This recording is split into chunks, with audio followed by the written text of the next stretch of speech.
Start. Oh, there we go.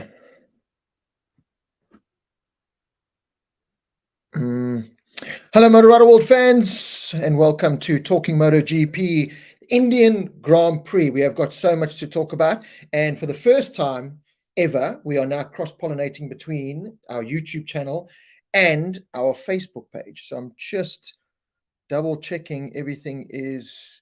Yep, I can see myself on Facebook, so that's working perfectly.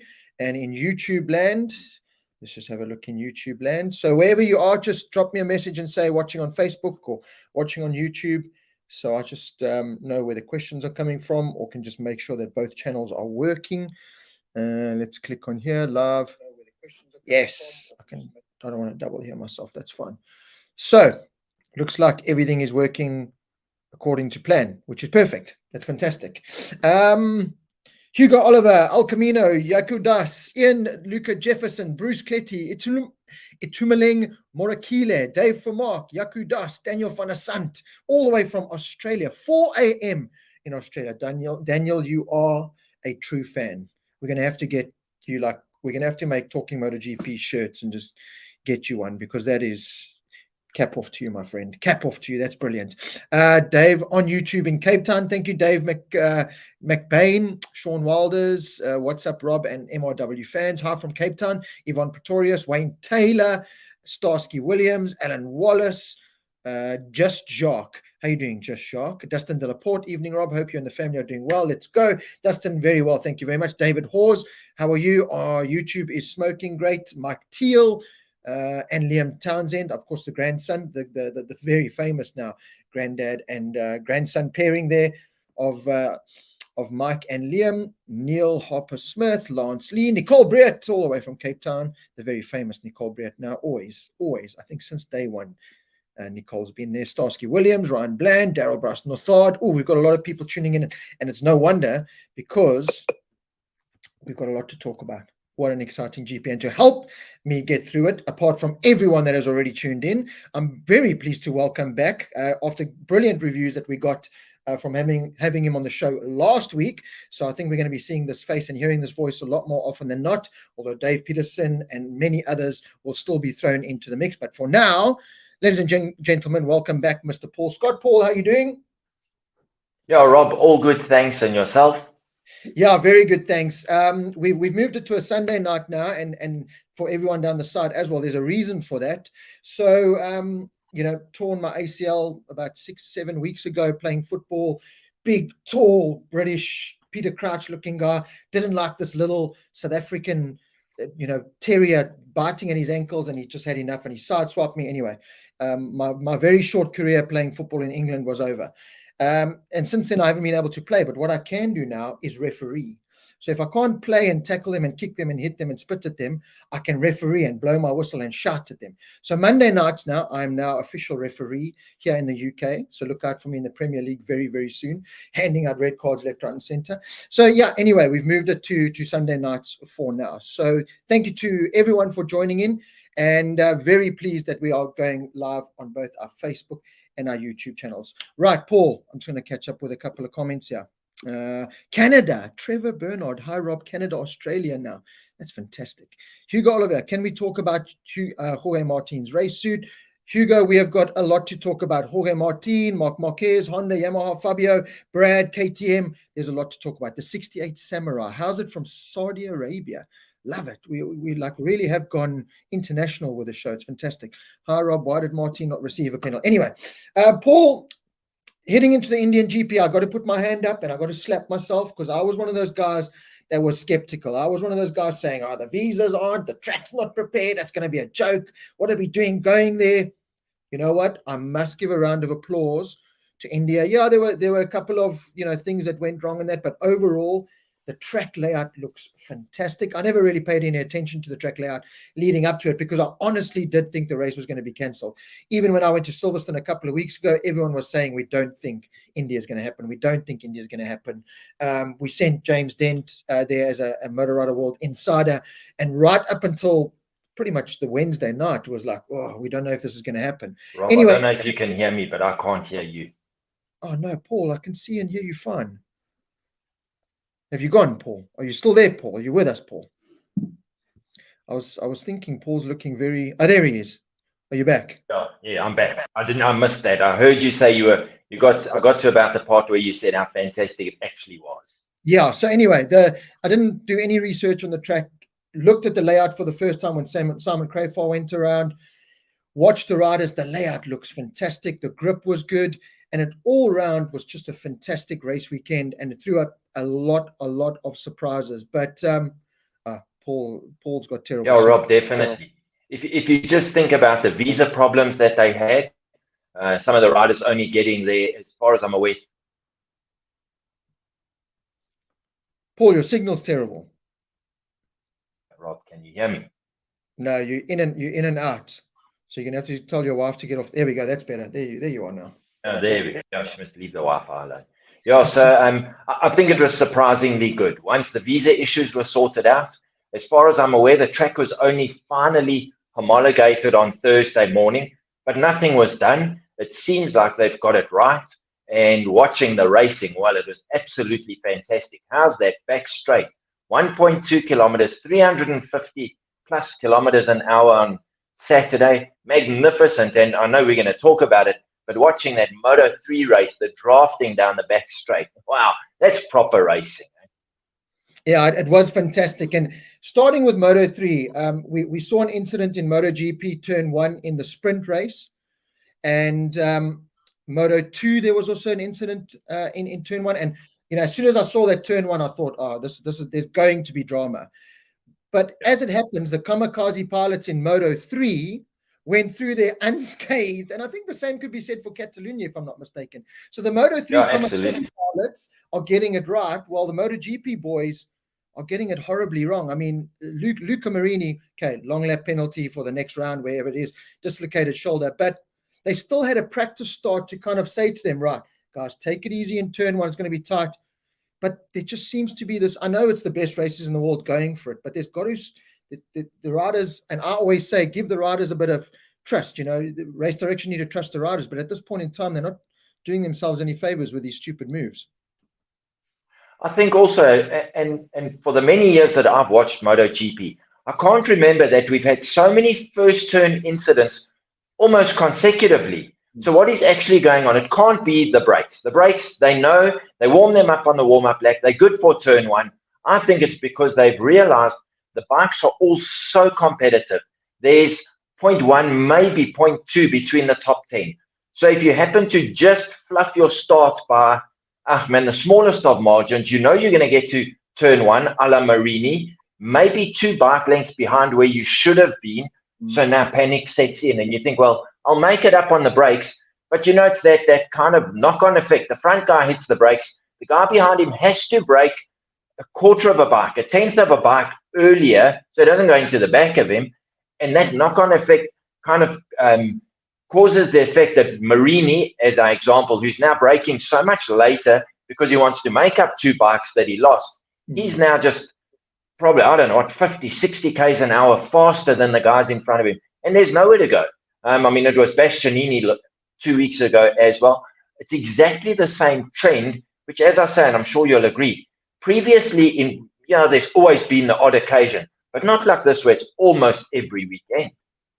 Yeah, look, I felt a little bit for Marini because I don't think he went in there cannonball. And this is going to be an argument for when we talk about Jorge Martin just now. I don't think he went in there cannonball trying to make up 10, 12 places or 3 places. I think, as you said, he didn't get the greatest launch, was looking to maybe get an advantage.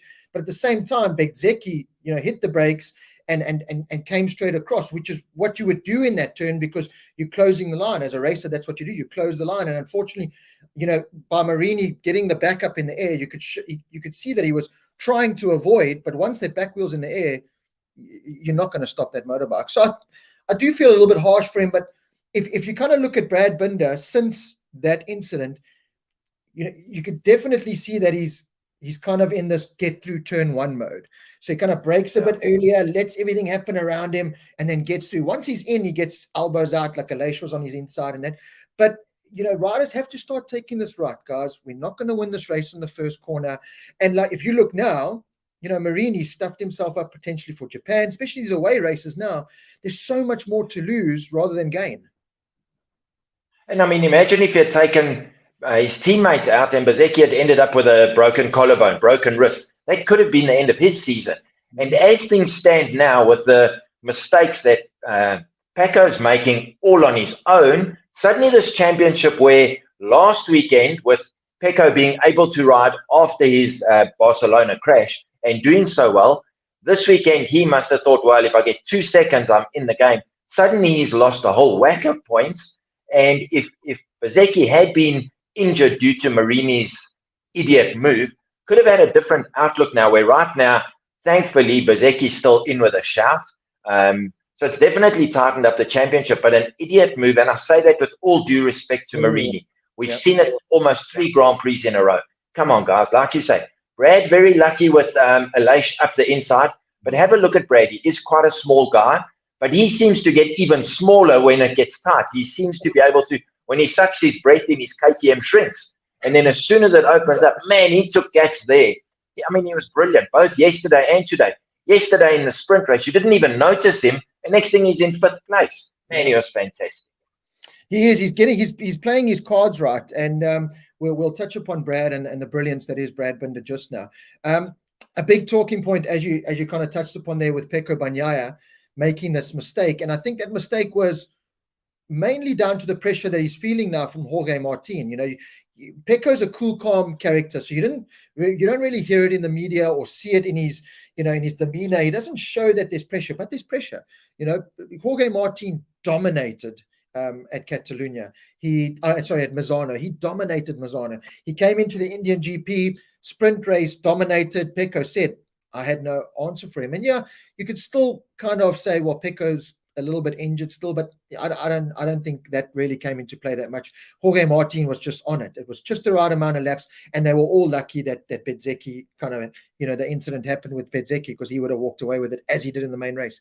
But so Jorge Martin's putting this pressure on. Pecco Bagnaia buckled. He's lost something like 56 points in the last 3 race meetings. Championship on, I think it's 13 or 17 points or whatever it is in the championship now.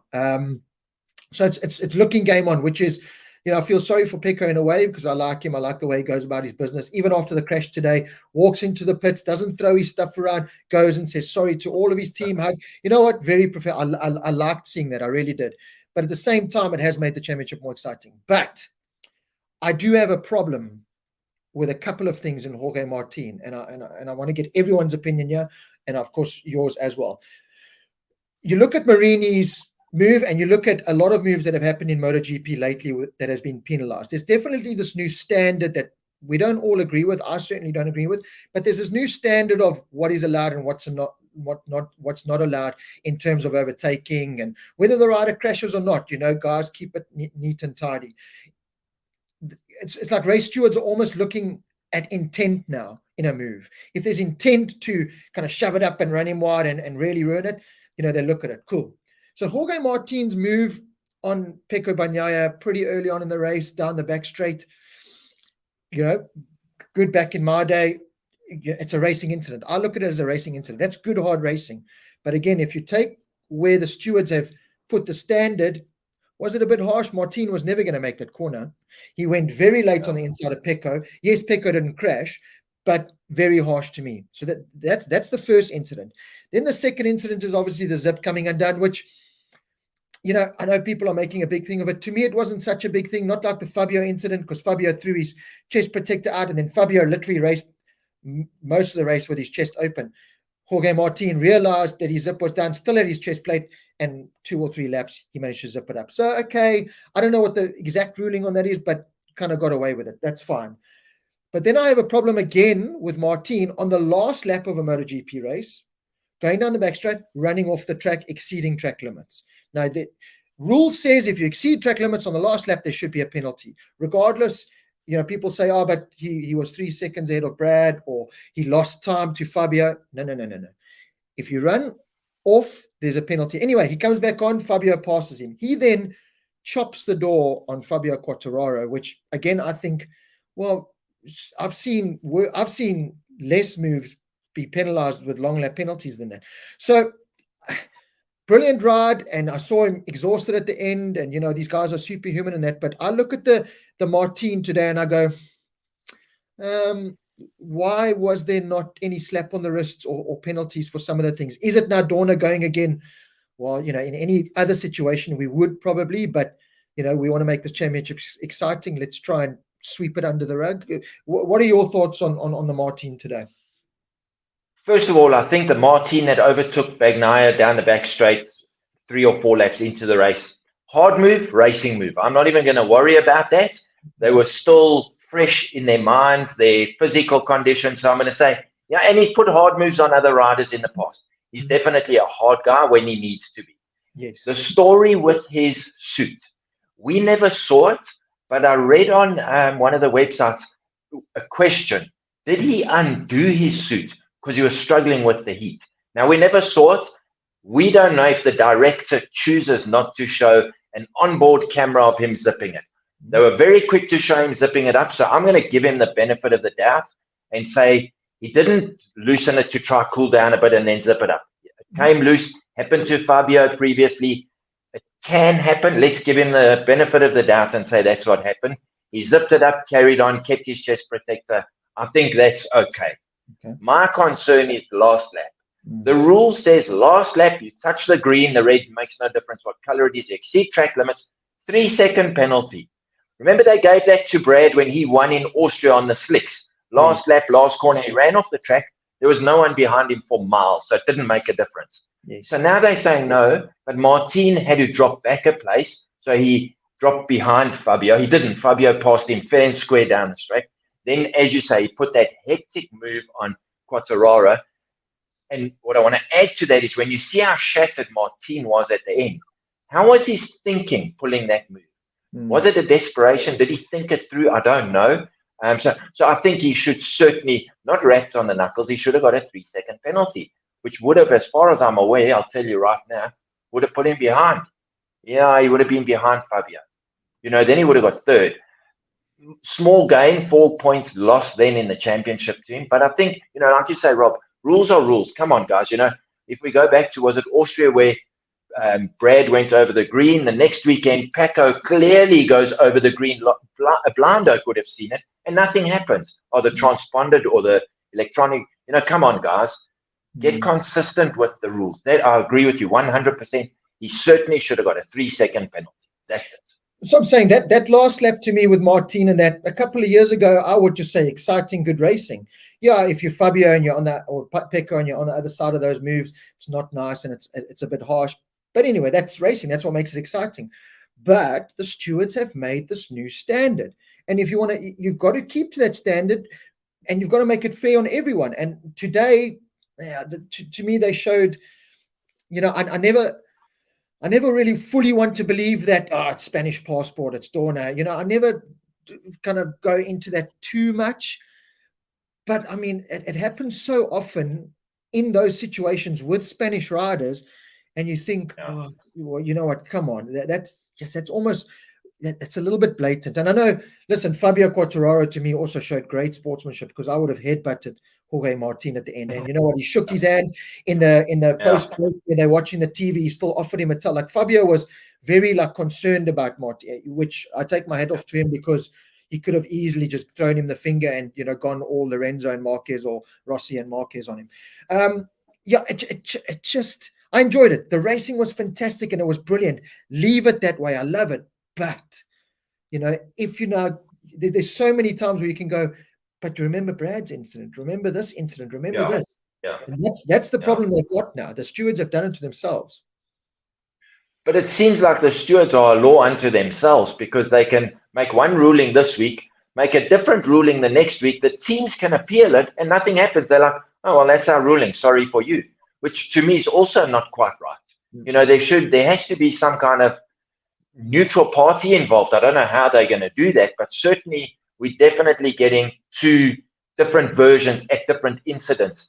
Going on to is it because you got a Spanish passport? I'm also not a big one on saying, yes, it is. But unfortunately, they make us think like that. And yes, we're very pro-South African. So when they pick on Brad or Darryn when they were picking on him, we used to get highly upset. What happens if you're a Dutch fan? Are you thinking like we are? And I'm just using them as an example because they don't have anyone at the front of MotoGP. Are they saying now, oh, damn it, man, it's those bloody Spanish oaks again, getting away with everything? So I don't know. It would be nice to maybe get kind of an impartial view, but certainly I think we can start looking at it and feeling really aggrieved for some of the riders.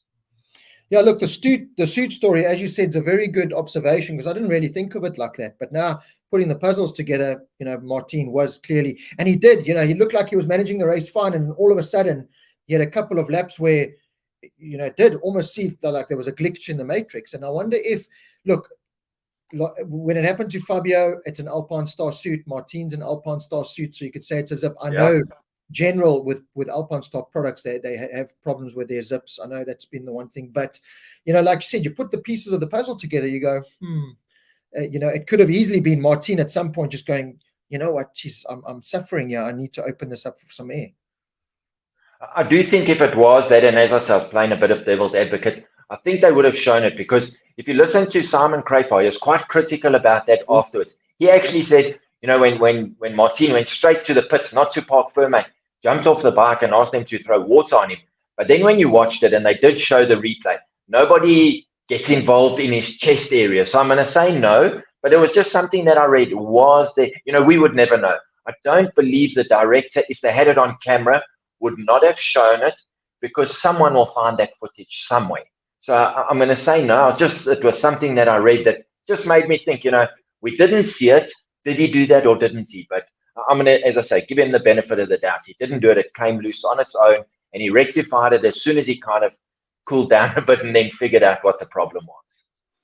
Look, I mean, if you really want to dive into it and be completely skeptical, the fact that Martin pulled his bike outside of his pit box, and they were there for what, 3 minutes with his bike standing there. I know at somewhere, if you dig deep, there's a ruling saying that bike's got to go straight to park firme, because who knows, remotely a guy could be there with a laptop, right, the bike's close enough now, let's turn that one thing, or I'm not saying it is, but I'm saying I know there is a rule. I know the rule is you can't park it in the pit garage, but certainly there should be something. Well, you can't just go park outside your pit garage for 3 minutes with your bike standing there.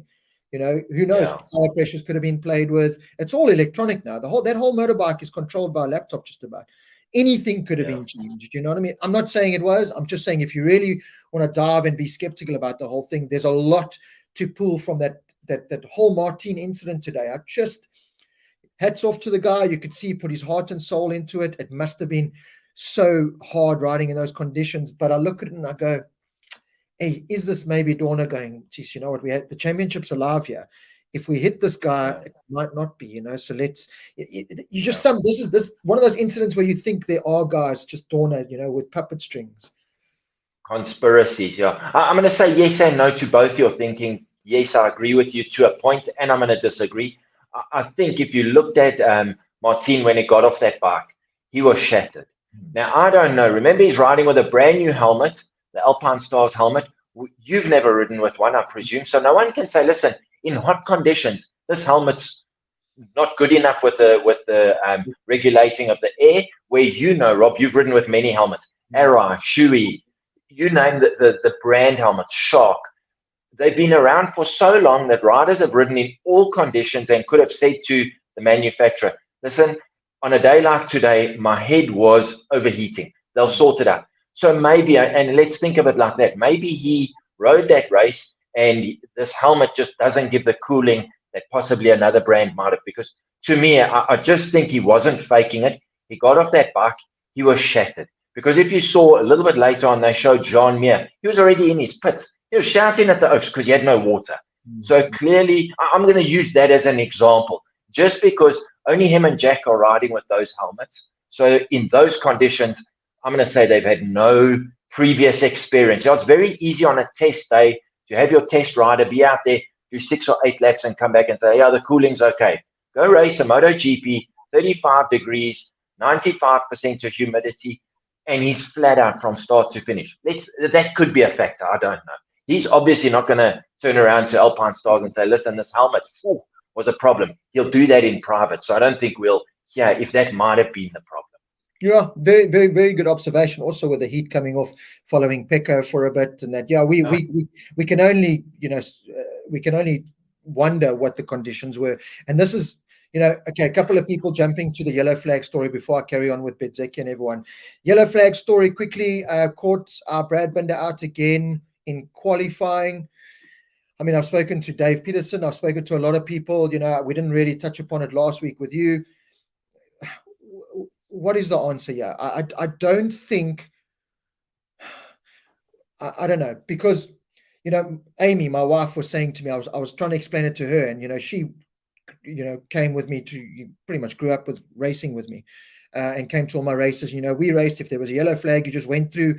But, as soon as I said it to her, she was like, but yeah, they're right. They must slow down when there's a yellow flag. So you can understand, right? Yellow flags. But I said to her, yeah, but Ames, there's different yellow flag situations. So it's a very big wormhole that you're looking at. If a guy runs into the gravel, like Elation, a lot of guys did at turn one in India on the Friday practice. Does that warrant a yellow flag where you got to slow down? Now everything's under control. The situation's under control. No marshals have come running out. Situation's under control. So does that get a blue and a yellow flag, which means, guys, there's a guy run off, but you can still go, but at your own, just be cautious, but just go. But there's no full crash. And then in a full situation where, right, 3 bikes or 1 bike's gone down, the bike's lying there, there's a bit of debris in the track, and there's marshals now looking after the bike, then it's a different story. Then I can understand, right, yellow flag, maybe, err on the side of caution, because I know a lot of times I go, yeah, but, we used to race back in the day with this Dave Peterson. We used to race. There's an argument for that because the riders are going 10, 15 seconds faster than Agostini, Dave Peterson, me. It's at a level we've never seen before. So that's why these procedures have been put in place. And I can understand it. But it is hell of a frustrating when you've worked out a strategy. Brad, his team, and people go on Facebook and say, oh, Brad and his team, they always get it wrong. There is no strategy. You cannot strategize for a yellow flag. You don't know when it's going to happen, how it's going to happen. Alex Marquez didn't go, I'm going to fling myself here and break ribs so that I can, it's not, none of that's scripted. Okay, so there's no strategy you can go on, but there's got to be another way of looking at it because, okay, in Brad's yellow flag situation, it was, in that situation, it had to be a yellow flag. Marquez had crashed, kind of bike was not stricken, but bike and rider were down there. So, is it right that a Brad and them go flat out through a yellow flag section? I don't know. It's just such a wormhole. It's such a gray area, and I don't know what the answer is. Yeah, I think what you touched on there, the bikes now. So let's just say from 5, 6, 7 years ago, lap times are 2 seconds a lap down, which is over a lap is not a huge difference. The big thing is the actual speed. We're touching 300 kilometers an hour on a 500-meter straight. So probably 2/3 of all the straights, they're doing over 300 k's an hour. So yes, you're quite right. Turn one, the guy runs off the track. They're waving a yellow flag. There's no danger to anyone. Lap cancelled. Could be your best lap, could not be. It's a very gray area. I hear what you're saying. I don't know what the answer is. I certainly think safety should be paramount. The fact that the guy's lap gets cancelled when he might have been 20 meters away from a rider who's stuck in the sand trap on the left of the corner, I think they need to look at that. But then it's going to take time because then they're going to have to look at video evidence.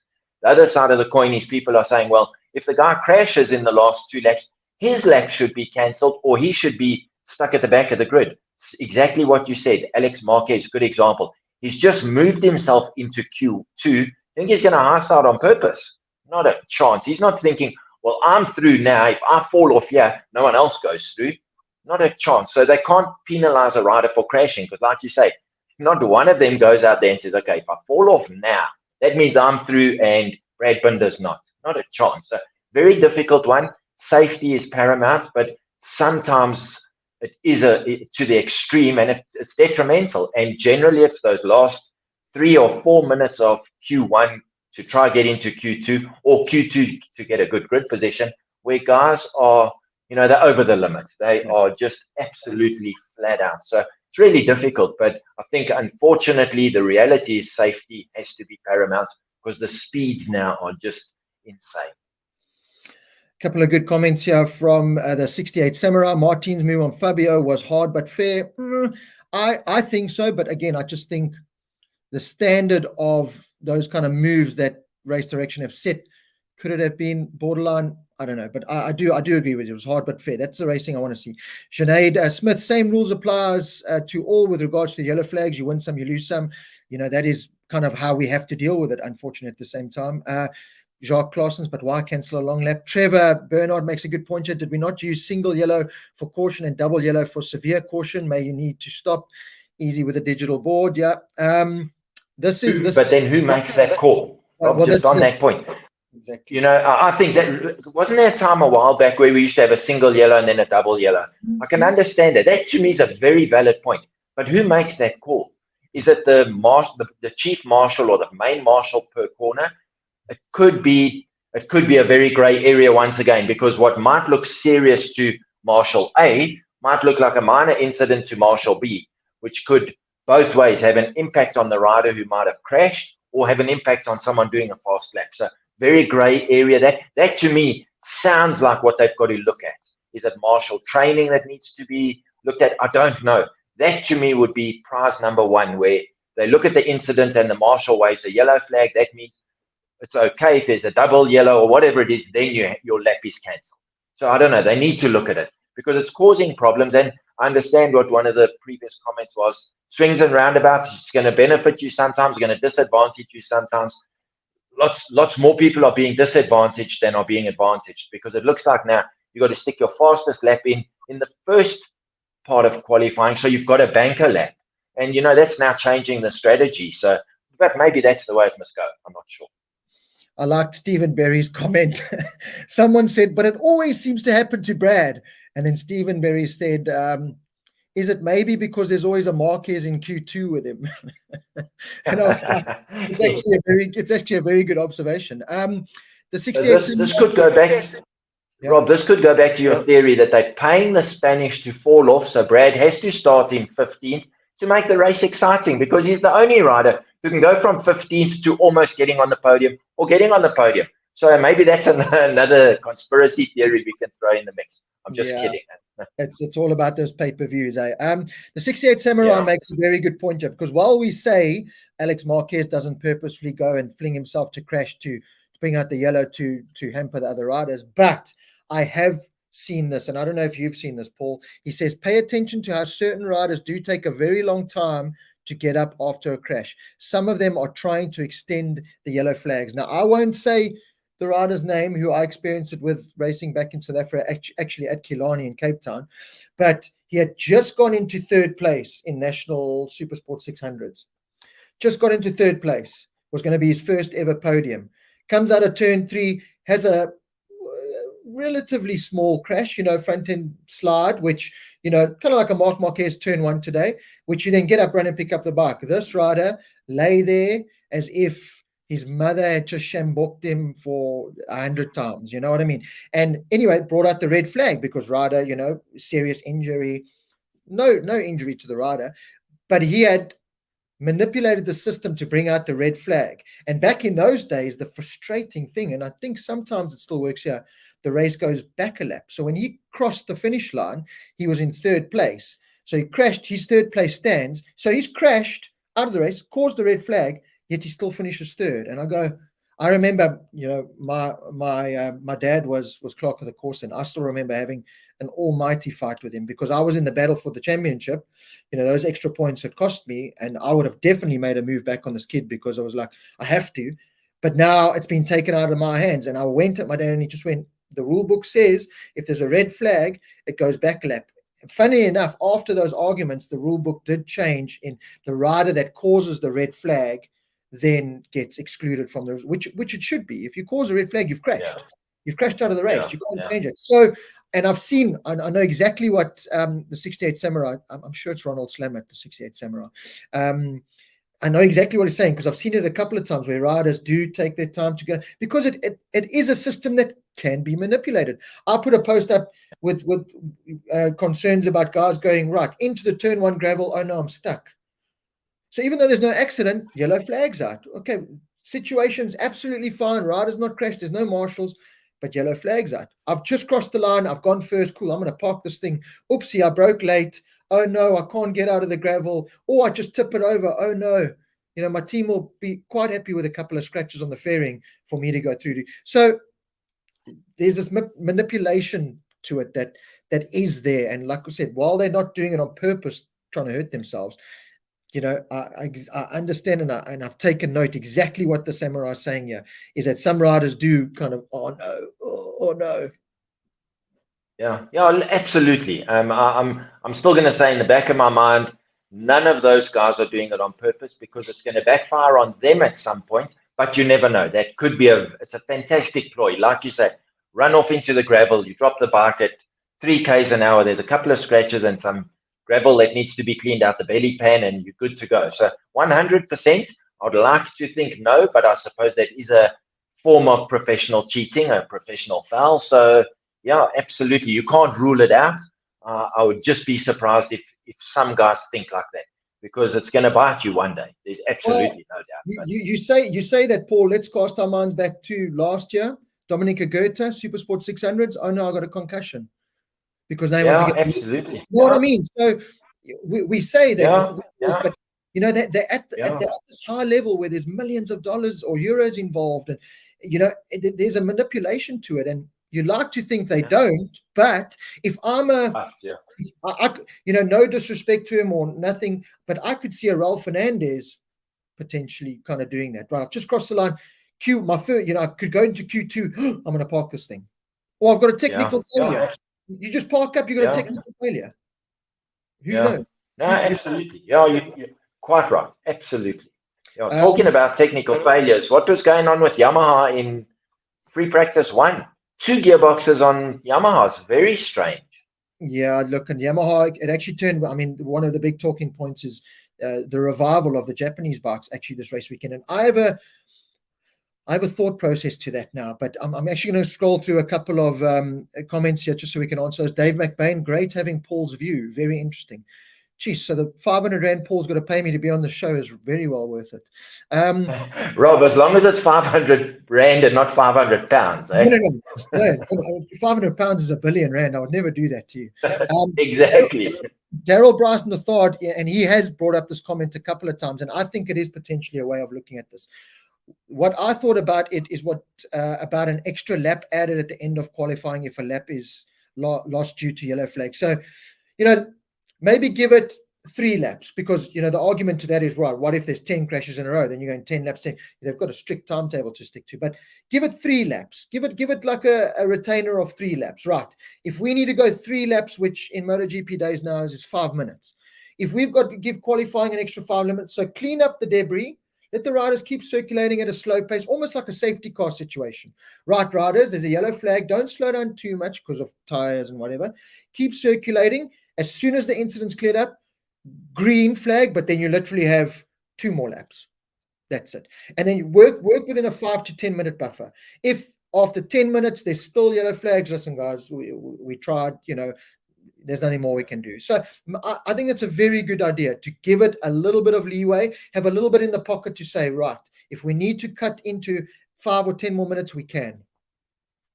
Yeah, that would be a good idea. Rob, just going back 10, 12, 15 years ago, the most exciting thing about qualifying, and it was in World Superbikes at the time, was Superpole.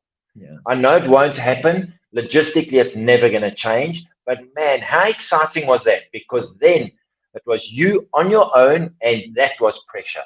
And I think, yes, it would be something really exciting. Maybe not for the whole field. Same story. Let's have a Q1, and then we get into Q2, and those riders too.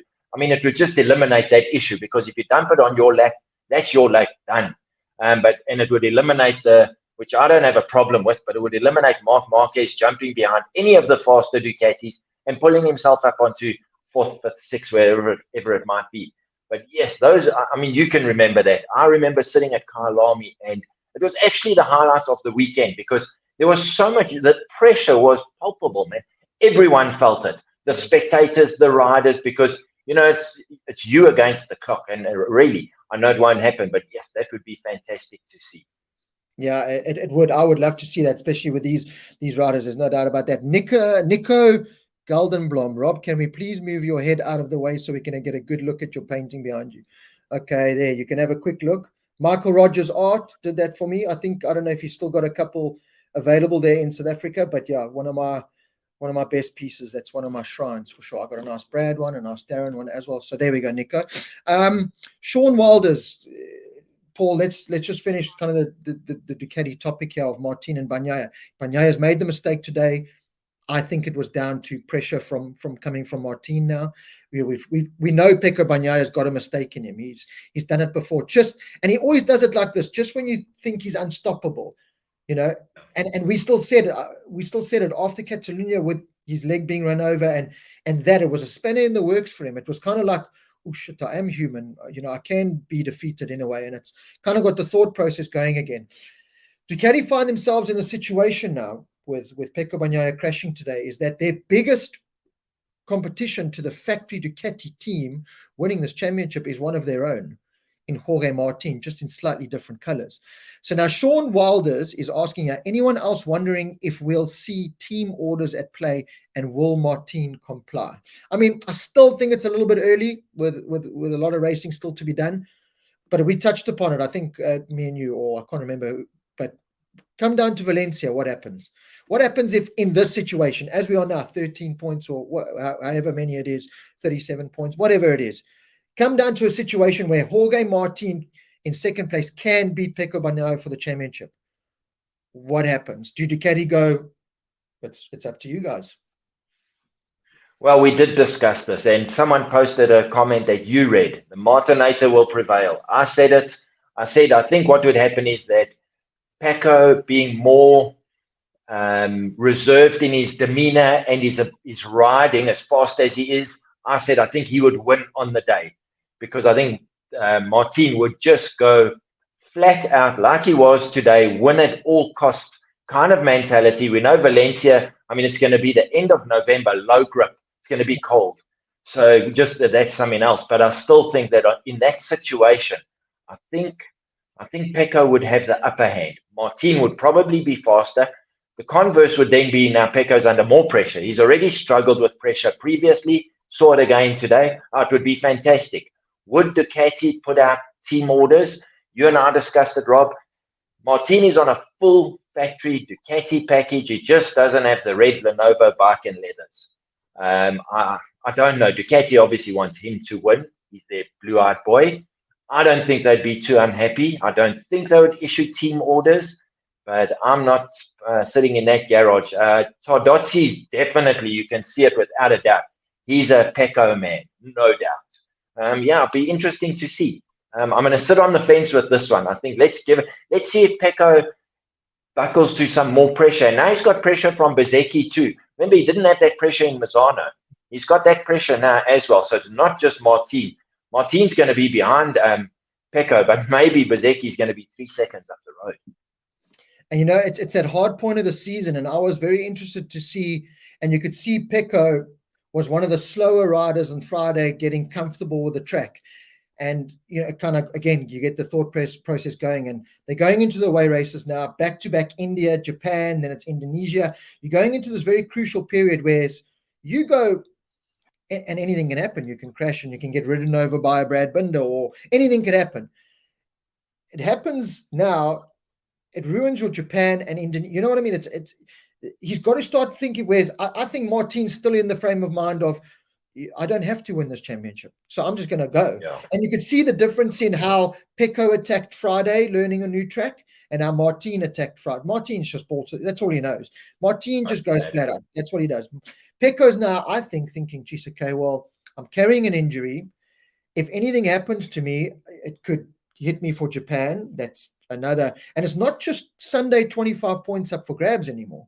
You know, with the sprint race, there's so much more up for grabs. So going into these away races, you know, they might say no to the press and whatever, but it has to play on their mind, because now, you know, it's the pressure's even more. The consequence is even more. If anything happens now, look at Alex Marquez and Marini. Okay, they're not in the championship fight, but it's 2 weekends gone. You've flown all the way to India. You've dealt with the visas, the food, the people, the traffic, the everything. And now you're out, you know. So, and Pecco has got to be looking at that going, and what's scary for Pecco, is even more scary, is that he looks at Martin and he just sees this kid that's not fazed by any of it. Yeah, I think that's definitely how the situation is now. Was it pressure? Pecco saying since Mazzano something's changed and the bike's not great on the brakes. I can't see that. I think that's Pecco's excuse. Pressure most certainly is there.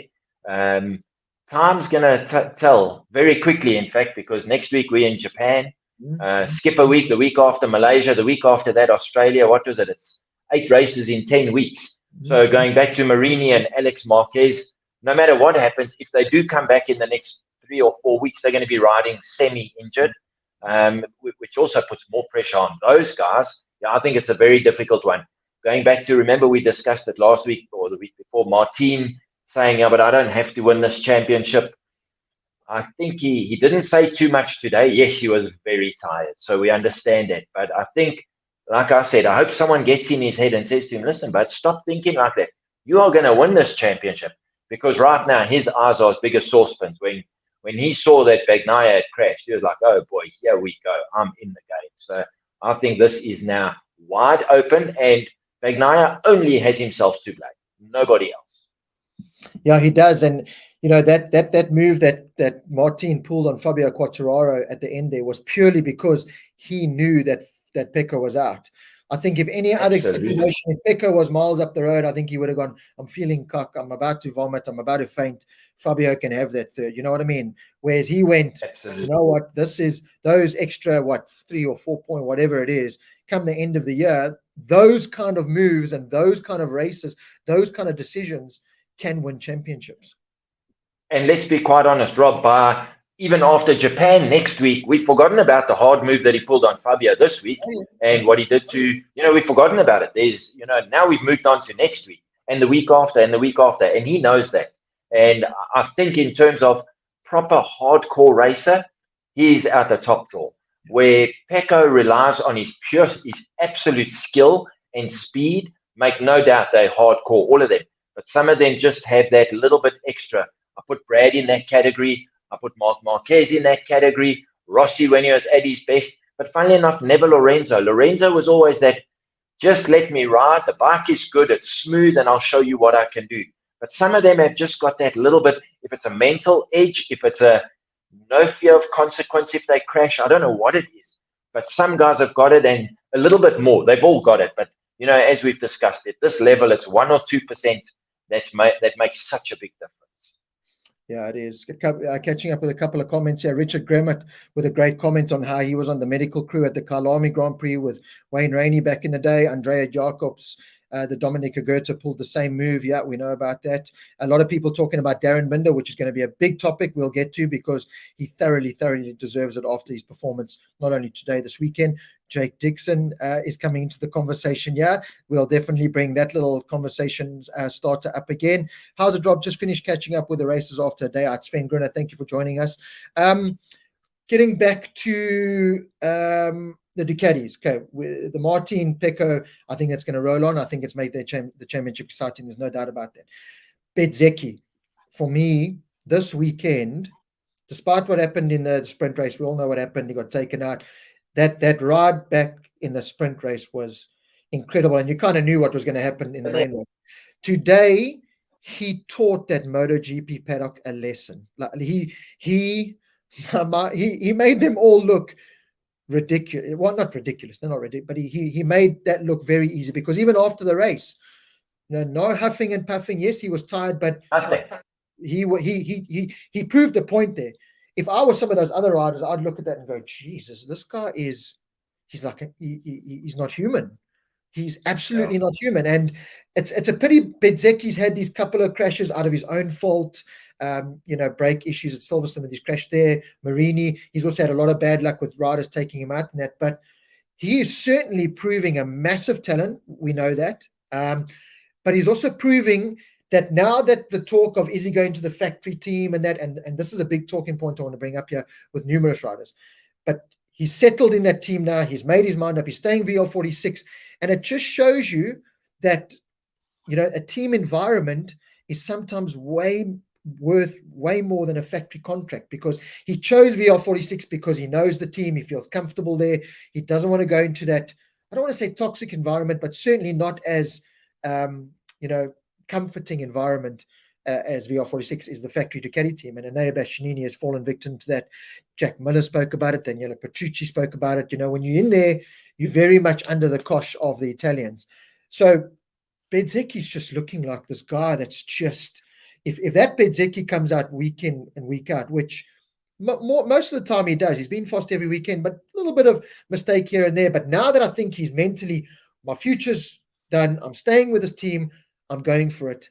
Man, this guy, how do you beat a guy like that after one of the toughest races physically, mentally in the world ever, he wins by whatever it was, 8 seconds or something, still takes off his helmet and looks like he could do another 20 laps while others are falling over. He definitely was the class of the field the whole weekend. Sprint race, I'm sure you saw the graphic they put up during the MotoGP race today. They said if you discounted the first lap of his and Martin's yesterday, he was 3 seconds faster in the sprint race. So he would have cleaned up there. Unfortunately, he had the issue. He's had 1 or 2 mistakes of his own this year. He's also been taken out. No fault of his own.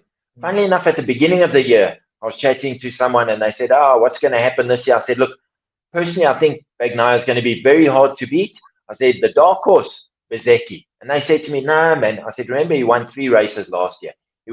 He's new to the formula. Yeah, it's his 3rd season, but he's still new. This kid is special. I really think that he's going to settle down now. He's winning and being at the front all the time. So, as you say, the contract is done. He's happy in the family. He's got everything that he needs. He's not concerned about the bike. That bike is equally as good today, way better than a 2023 factory Ducati. I don't believe anyone in that VR46 team is saying to him, listen, you're good, but your bike. I think they're saying to him, you've got everything. All you need to do is just get it to the finish. And you're quite right. Last week, Martin was on it at Misano and he smoked everyone. Quite rightly so. I think Bezzecchi was actually better this weekend, although he didn't do the double. He didn't win the sprint through no fault of his own. Yeah, he's going to be a hard man. And he's right in this championship. Make no mistake. He's right there because chances of Martin having a crash are quite good. He's also become a lot more consistent the last 4 or 5 races. We've seen what's happened with Pecco. He just can fall apart. Yeah, I think Bezzecchi could just be the guy who suddenly Ducati are having team orders and saying, you let Bezzecchi win. I don't think it'll happen, but yeah, could be absolutely fantastic ride by him today. Sven Gruner says Bez next year will be difficult to beat. Think he's more cool under pressure than Pecco. I agree with you, Sven. Definitely. And especially in that environment, and take your hat off to that VR46 team. They're one of the newer teams in the paddock, and they've put together this fantastic team that is, they're beating the factory boys. They're challenging week in, week out for fastest times, for overall victories, sprint victories. They really are a fantastic package, and it's great to see. And David Hawes puts it perfectly: a family team versus factory, love versus get it done. And that's very much the mentality. That's exactly it. And what you mentioned on a little bit earlier, I think in that factory Ducati, the team itself, you are under big pressure. You've got Gigi sitting next to you all the time. You've got David Tardozzi, who can be as hot and cold as they come, but I think he can be a little bit unnerving. Exactly the opposite, and we discussed it last time, of what you see with Lynn Jarvis, who, as I said, looks like he's permanently come back from his brother's funeral. But I think Tardozzi, he can be very unsettling. I just watch him in the pits. I understand he's obviously a very expressive, typical, over-the-top Italian. But if that's not your style, and I don't think it's Bezzecchi seems like he's quite a calm demeanor. It can be very off-putting.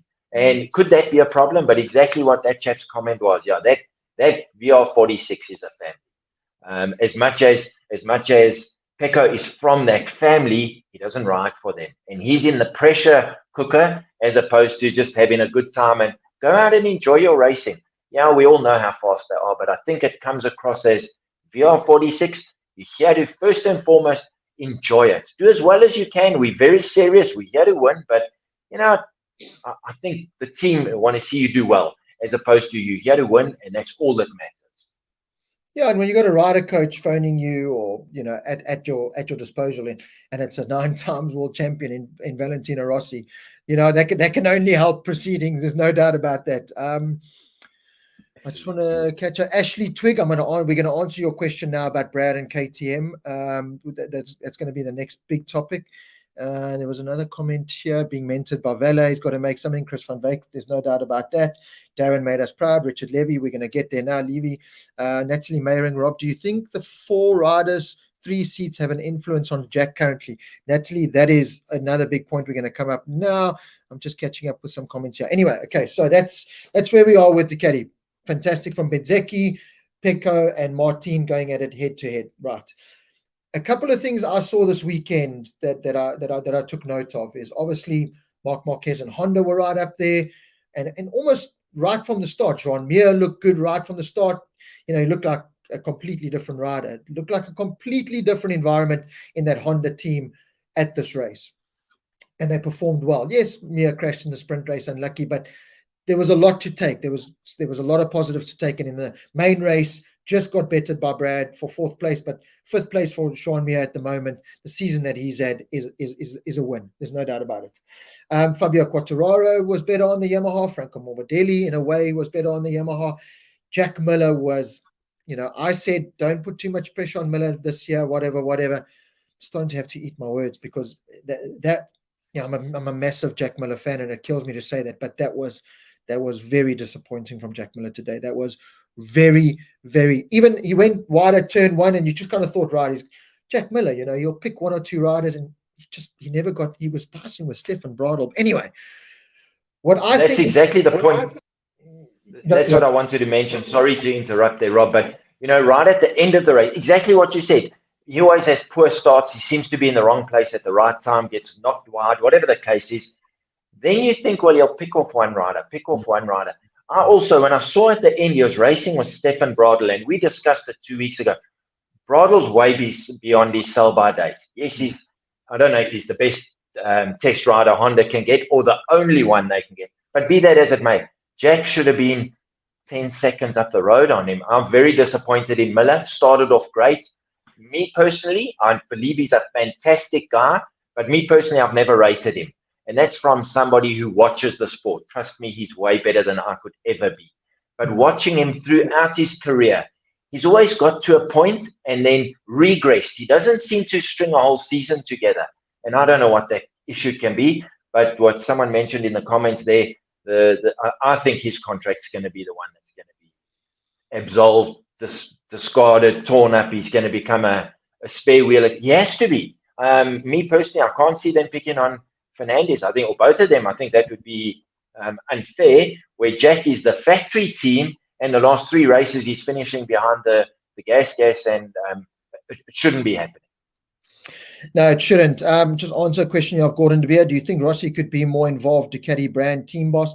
So, Gordon, we've spoken about it a couple of times. That's just the weirdest situation. A Yamaha brand ambassador who walks around with Yamaha on his cap, and he literally uses his probably some of that Yamaha money to buy Ducatis to go racing. It's a very weird situation. But no, Rossi is a Yamaha brand ambassador.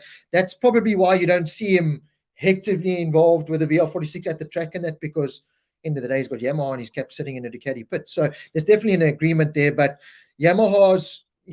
Rossi's ultimate goal for that team is to be on satellite factory supported Yamahas, but he's very much putting the ball in Yamaha's court, saying until your bikes are up to scratch, we're going to carry on buying Ducatis. Sven Gruner, he's just so good, Sven. He's like always one step ahead. So with Honda, it is really that bad, or is it that they just going the wrong way at tracks where they have so much data that they're chasing their own tails? Because they came to a track where no one had data and they've performed. So Sven makes a very valid point there. But I'm gonna look at this whole thing now. Jack Miller bring into it, Marc Marquez bring into it, Jean Mir bring into it, and go, is Jack Miller's performances now down to all this rumor that we hear that Jack is the one whose nuts are on the block and is going to be a test rider with, quite a few wild cards thrown into it? Because we saw with Jack Miller in the factory team, as soon as career or he's, where he's going comes into play, Jack does seem to kind of switch off, and he, it gets him rattled and he makes his mistakes. And when he signed with KTM, I still remember interviewing him at the beginning of the year, and he said, it was such a weight off his shoulders signing a 2-year contract, knowing that the team wanted me for 2 years. For 2 years, I can't be touched. I can just go race my motorbike. And at Ducati, it was always 1 year. That's why I could never get into this rhythm. Now, it's 9 months into this KTM contract. It's Jack could be the rider going. And there's no coincidence that all of a sudden that's been said, we're seeing these bad performances by Jack Miller. The beginning of the year when he was comfortable and happy, he was thriving. He was doing well. Yes, people can say, everyone was kind of starting out, everyone's progressed, and Jack just hasn't progressed. That's why he is. I can understand that. But Brad and the KTM have progressed. Jack hasn't. But I think it's mental. I think all this talk, there's a baby being thrown in the mix. There's a lot going on with Jack Miller. And when your future's put in doubt, when you thought it wasn't, and I'm not saying it is, but I'm just saying these kind of rumors and talks don't just come out of nowhere. It's come from somewhere. And if you look at it, it makes sense. No disrespect to Jack, but you're not producing the goods in one of the hottest seats with one of the hottest properties coming up. What do KTM do? And I think that's now playing on Jack's mind. And on the other side of the coin, Marc Marquez. I think Mark in his head now has got his future decided. Whether it's Gresini Ducati or staying with Honda, I think he's made a decision. Coming out of this weekend, more solid than ever, it looks like it's a Gresini Ducati, which I'm excited about, but same as Simon Crafar, a little bit disappointed about in the way, because I want to see Mark and Honda get there, but the thought of Mark on a Ducati just sounds great to me. But anyway, his future's now sorted. We see these good performances the last 2 race meetings, Misano and here. And I think he's had his mind made up already. Joan Mir, all this talk, he's done with this. I'm looking for a Ducati ride. My future was a Honda ride. Focus on Honda. Now there's good performances. So we sometimes underestimate rider mentality and where they are in their headspace and how much it plays. Bezzecchi, his future's decided now. Now you can see it. He's riding with his freedom. You're not getting into the media, and this is where Jack Miller is. As soon as he gets into the media, not Jack, how was your race? How's the bike? Hey Jack, so what about your future? Bezzecchi, what about your future? Bastianini and Martin, we saw it last year. What about your future? Not, hey guys, forget about that. I'm right. You know what I mean? It plays on them, and the effects are there. Badly for Jack Miller, but positively for Marc Marquez and John Mir. No, absolutely. And what we won't know, has somebody at KTM said to Jack Miller, listen, Jack, we're giving you another 4 races. Yeah. If you perform, we'll keep you. If you haven't performed, sorry, bud, you're out and Pedro's on that bike. Has anyone said that to him? And suddenly he's kind of got the jitters, and now he doesn't know what to do because he has to perform. I don't know. That would be my surmising, is that they've sat him down, and I don't think they would be as blunt as saying 4 races and you're done. I think they've sat him down and said, look, in your contract, there's a performance clause. Yeah. This is what it is. You need to fulfill it. You know the situation. The rumors are rife. There's no doubt Pedro Acosta's, they've already filled his place at the IO Moto2 team. So 100% he's moving up. The question is where. I can't see him not wanting to be on anything except the Red Bull KTM factory bike. I don't know. So maybe that's going on in Jack's head. What you're saying about Mark and Joan Mir, possibly 100% correct. Although, just reading what Mark said, he said, first of all, he's very good at learning tracks. He always has been.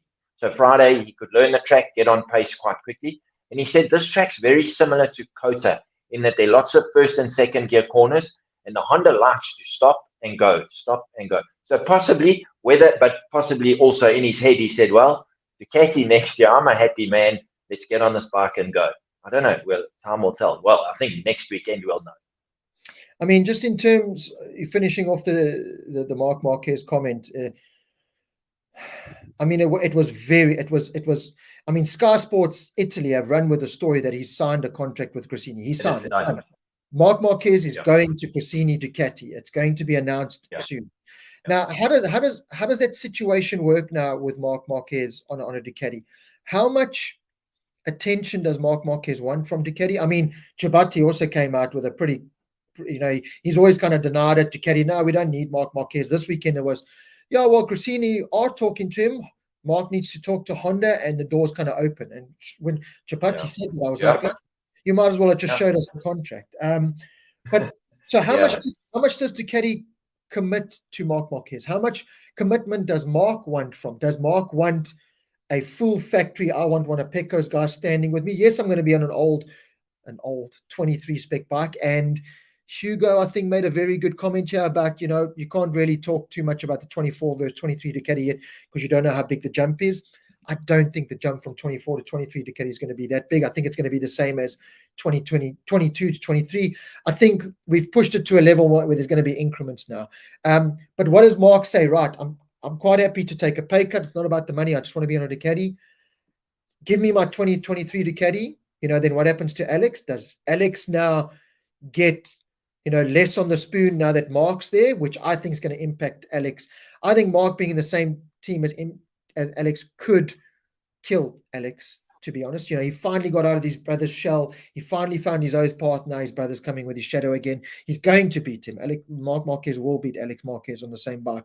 I think it'll, in many ways, kill Alex Marquez. It could go the other way, and they could thrive being in the same team. But getting back to my thing, how much does Ducati commit to Marc Marquez, and how much commitment does Marc want, and can Ducati fulfill that commitment? I think what's actually happened is Marc and Alex have been talking for the last, as soon as there was a possibility of Marc going to a Ducati, I think him and Alex have sat down seriously, looked at the pros and cons, and Alex has said to him, because Alex is no slouch on a motorcycle, they said to him, let me tell you what this Ducati is going to give you that you didn't have on the Honda. You're going to feel what's going on with the front end. The grip out the turns is magnificent, blah, blah, blah, whatever the case might be. So Marc's going to say to Ducati, don't worry about me for next year. You give me a ballpark figure, you want me to finish 6th in the championship. If the bike's what Alex tells me it is, I'll deliver that for you. And if I deliver what I'm telling you I'll do, then we'll talk for 2025. I think that's how it's going to figure out. If he hasn't already signed a pre-contract with KTM for 2025. So this thing is going to be a lot bigger than Marc going to Gresini Ducati for next year. Because let's see if it happens first of all. And if it does happen, does he sign a 1 or 2 year contract?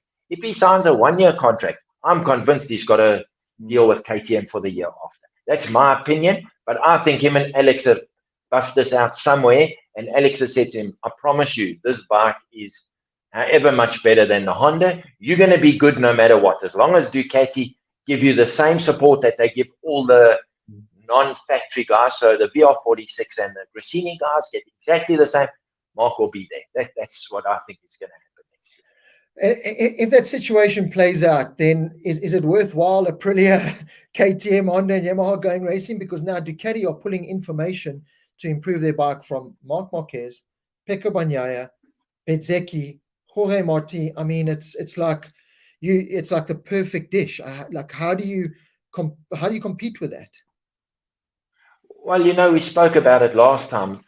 Gigi is a hands-on guy, goes to each guy after every session and talks to them, gets their feedback. Obviously, he discards some of it, he uses some of it. He looks where they're all saying the same thing needs to happen. He's clearly doing that. And if that's what Ducati have done and the others have fallen behind, that's actually their problem. I think KTM is certainly, as we mentioned last time, they're on exactly the same path as are Aprilia, maybe to a lesser extent. But go back to the late 1990s, early 2000s when Honda were winning everything.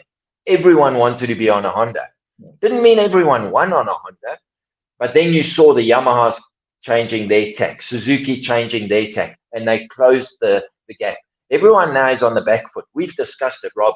Ducati have been doing this, as I said last time, since they started with their Aero package and Dovizioso, about 2016, 17. So it hasn't been a 1 year process. It's been a 5 or 6 year project. And everyone else is now 2 or 3 years behind. So they've just got to catch a wake up in whatever they do. As we said, Honda need to employ people. Yamaha need to employ people. You can't say to Ducati, oh no, but now you guys must stop taking all the best riders because you're going to win everything. The guys want to be on a Ducati. And if you can get on a Ducati, good for you. So, everyone else is once again playing catch up. I think for Marc Marquez, the decision came down, if it is Gresini Ducati, I need a quick fix. I need a 1 year quick fix. I need a plug and play. I climb on it. I go win races. Is the KTM there yet? I think he looks at it and maybe goes, well, they don't have a spot for me anyway, but maybe not. Like you said, sign the deal for 2025 because they'll be a lot closer. But I need a quick fix. I need to win races by the second race next year or by the first race next year. And that quick fix for anyone is a Ducati. So I think that's a lot of the mind process going on there. Either way, I think it's very exciting. I think it's going to just add even more flavor.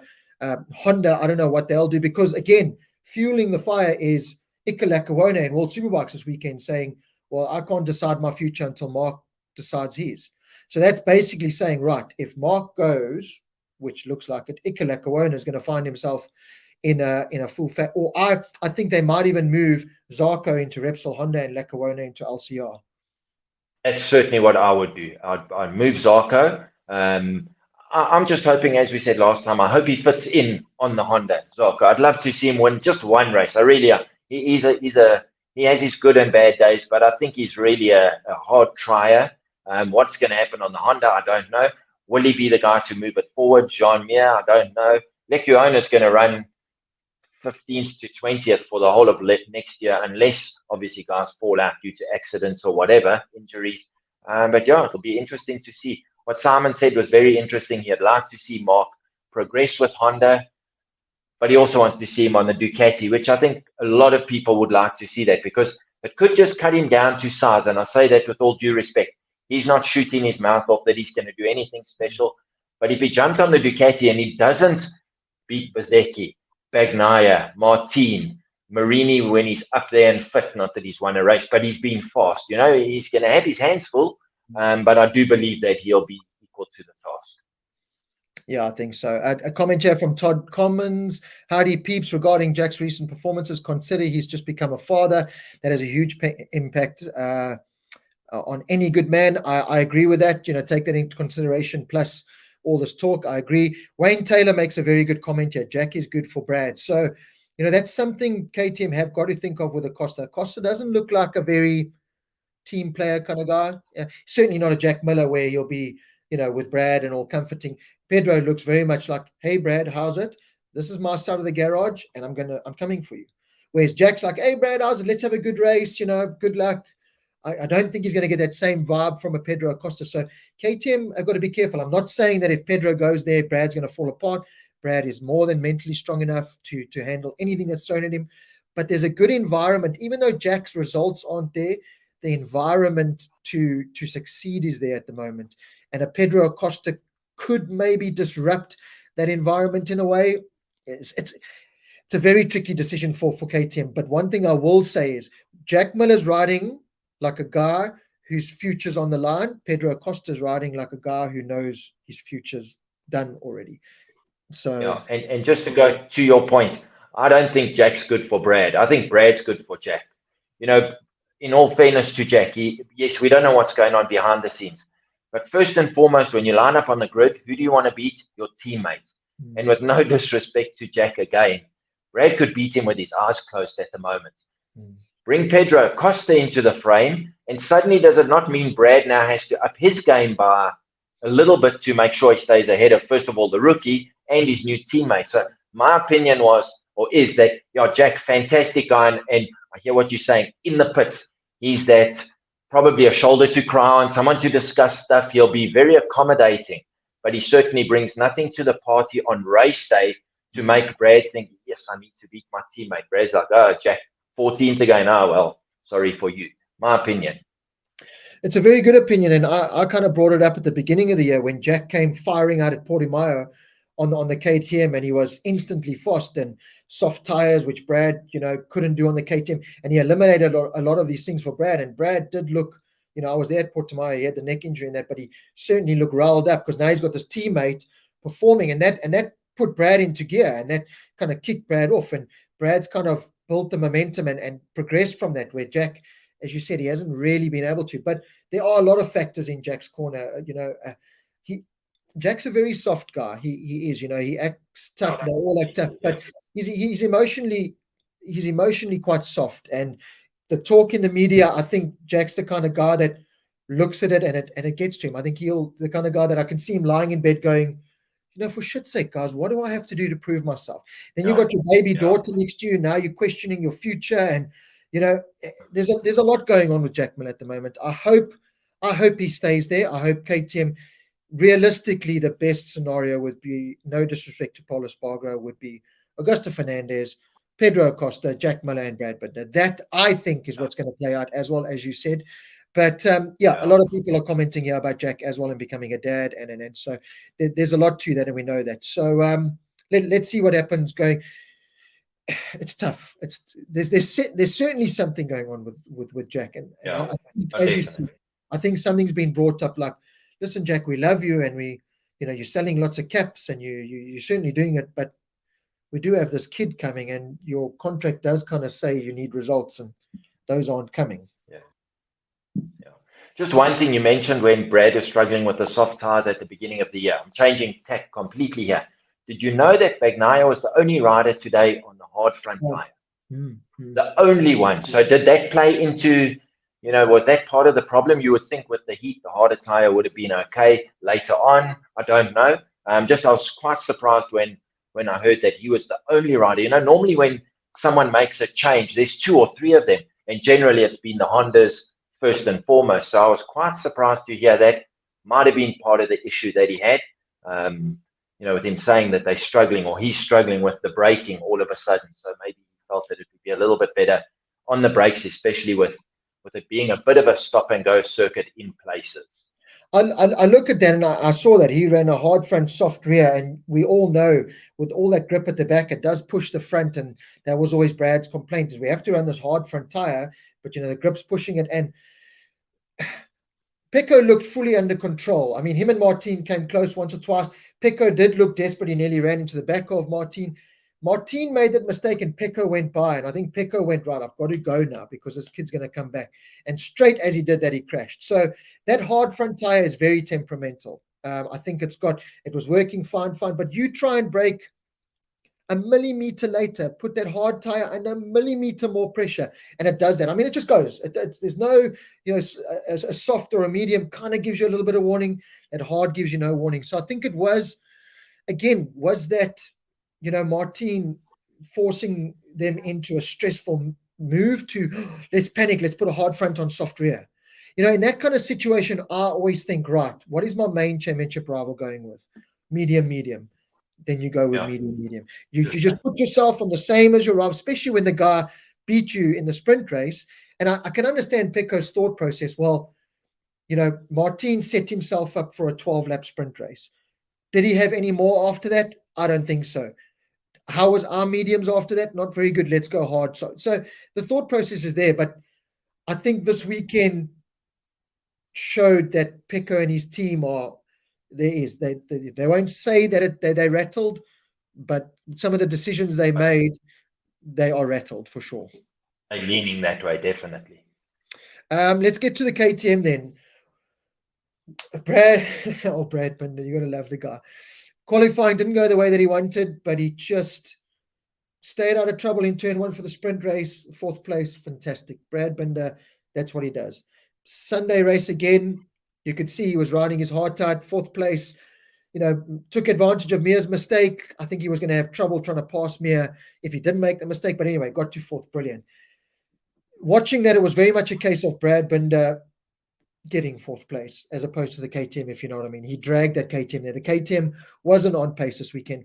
But what got me was the KTM performs at the Red Bull Ring where it's get into the corner, turn it, square it, and come out.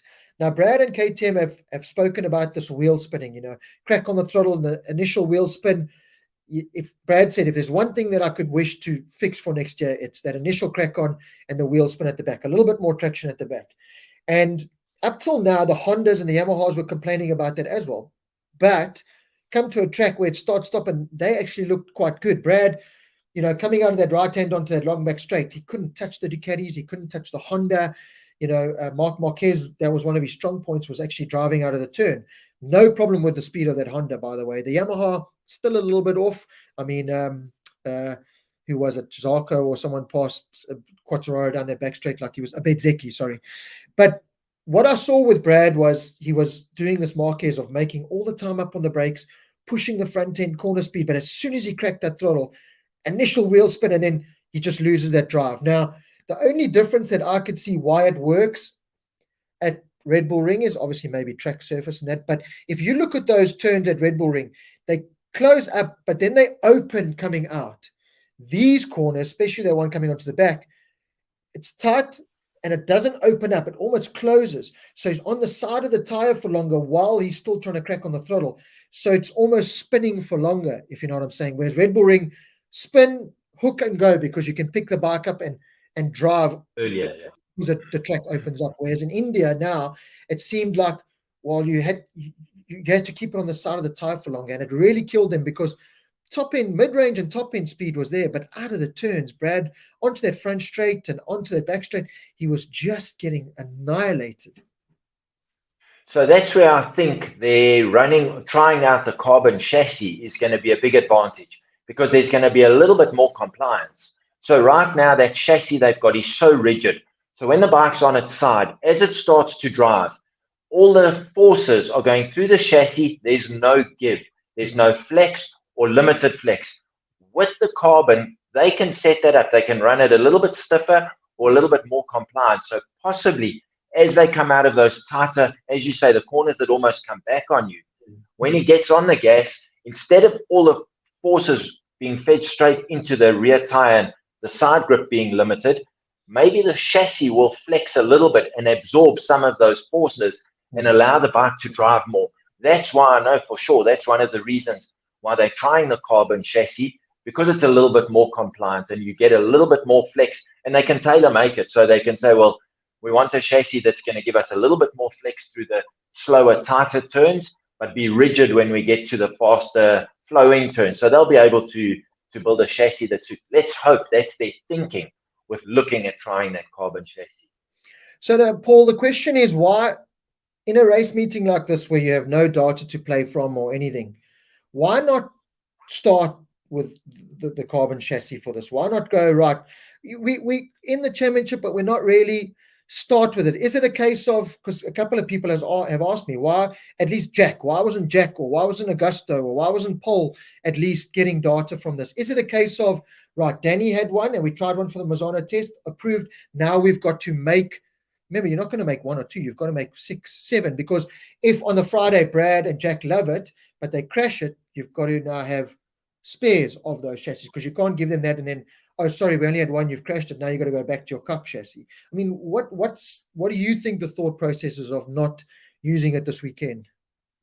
Well, first of all, I'm not 100% sure of the regulation. Is the chassis not homologated at the beginning of the year, so they can't run the carbon chassis yet? That I'm not sure about. My next question would be is, make no mistake, when they are testing it, Danny's testing it flat out. So he's getting it to a point where they know they can race it. I think they're saying that when he gets to a point where he says, okay, I'm happy with this, it works everywhere, fast corners, slow corners, whatever we need it to do, I think then we'll see it. But my question would be, is it not like with the engines that are homologated, the aero? I don't know. So I'd be guessing, but I just thought maybe, because I thought about that after last Monday's test, why don't they run it? But maybe there's a homologation issue. Maybe the chassis hasn't been homologated by the FIM yet because they haven't got to a final design. I don't know. Right. Well, we've got a lot of people on the side here that can answer that question for us. So Sven Gruner and everyone, go do your homework and tell us why. Sean Bird makes a very good point here. Sven brought up the comment that rumors that Pramac wanted Marc Marquez for a 2-year contract, which he didn't want to sign. Sean Bird, apparently Mark turned down 2 years at Pramac, KTM for 2025 after 1 year at Gresini. So we know that Marc Marquez came out of the Mazana test and said, I've got a plan A, a plan B, and a plan C. You know, what those plans were, we really don't know. One was potentially Gresini, one was potentially staying with Honda, and the other one was potentially Pramac. The Pramac one was obviously thrown by the wayside with Franco Morbidelli going there, leaving him with the two options that we know, Honda or Gresini. And it's going to be so interesting to see what happens. I know some. Do you really think that if there was an option to go to Pramac, that they wouldn't have wanted him ahead of Franco Morbidelli? So I'm not too sure if that was a proper offer or if it was a gossip offer. We'll never know, but that would be my thinking. I know, but like Sean said, he didn't want to sign a 2-year deal because he's already got the 25. Yeah. But anyway, I look at that and I think the commentators mentioned that this decision is going to be made in Japan now. Is it the right thing to do for Marc Marquez with Honda, all the championships, to go to their backyard, their home track, and make this announcement, I'm leaving for Ducati? Then the commentators put it one of two ways, Is it a slap in the face doing that? Is he waiting for Japan to say in Honda's backyard, I'm staying with Honda? Or is it a case of, is that the perfect platform to say, you know what, Mark, thank you so much. We bid you farewell. Is Japan really? I just don't know if Japan's the place to say Mark's going to Ducati after everything that they've been. I don't know. How do you look at that playing out? Is it a case of, right, thank you, farewell in our backyard, or is it pie in the face of Honda? Thank you, goodbye. It's whichever side of the fence you sit on. Is he doing the honorable thing? The Japanese believe in honor, that's above all things. Is he doing the honorable thing by going to the factory to sit with the head honchos from Honda and HRC and explain why he's made his decision? Or is it a slap in the face to say, well, you can't deliver what I need. I'm the great Marc Marquez. I'm out of here. See you later. I don't know. I think, in all fairness to him, he's never come across as being a real chop. So he has at times racing, but generally I think he's going to do what he believes is the ethical way, if that announcement is to say he's going to Ducati. I agree fully with you. Doing it in Honda's, on their doorstep, being invited into their living room, drinking their beers, and then saying, thanks for everything, I'm out of here. Questionable, but he'll have his reasons, and possibly he feels it's the honorable way of doing it. Or Honda have said to him, whatever happens, you come and discuss it with us. We're quite happy if you're going that we do it this weekend.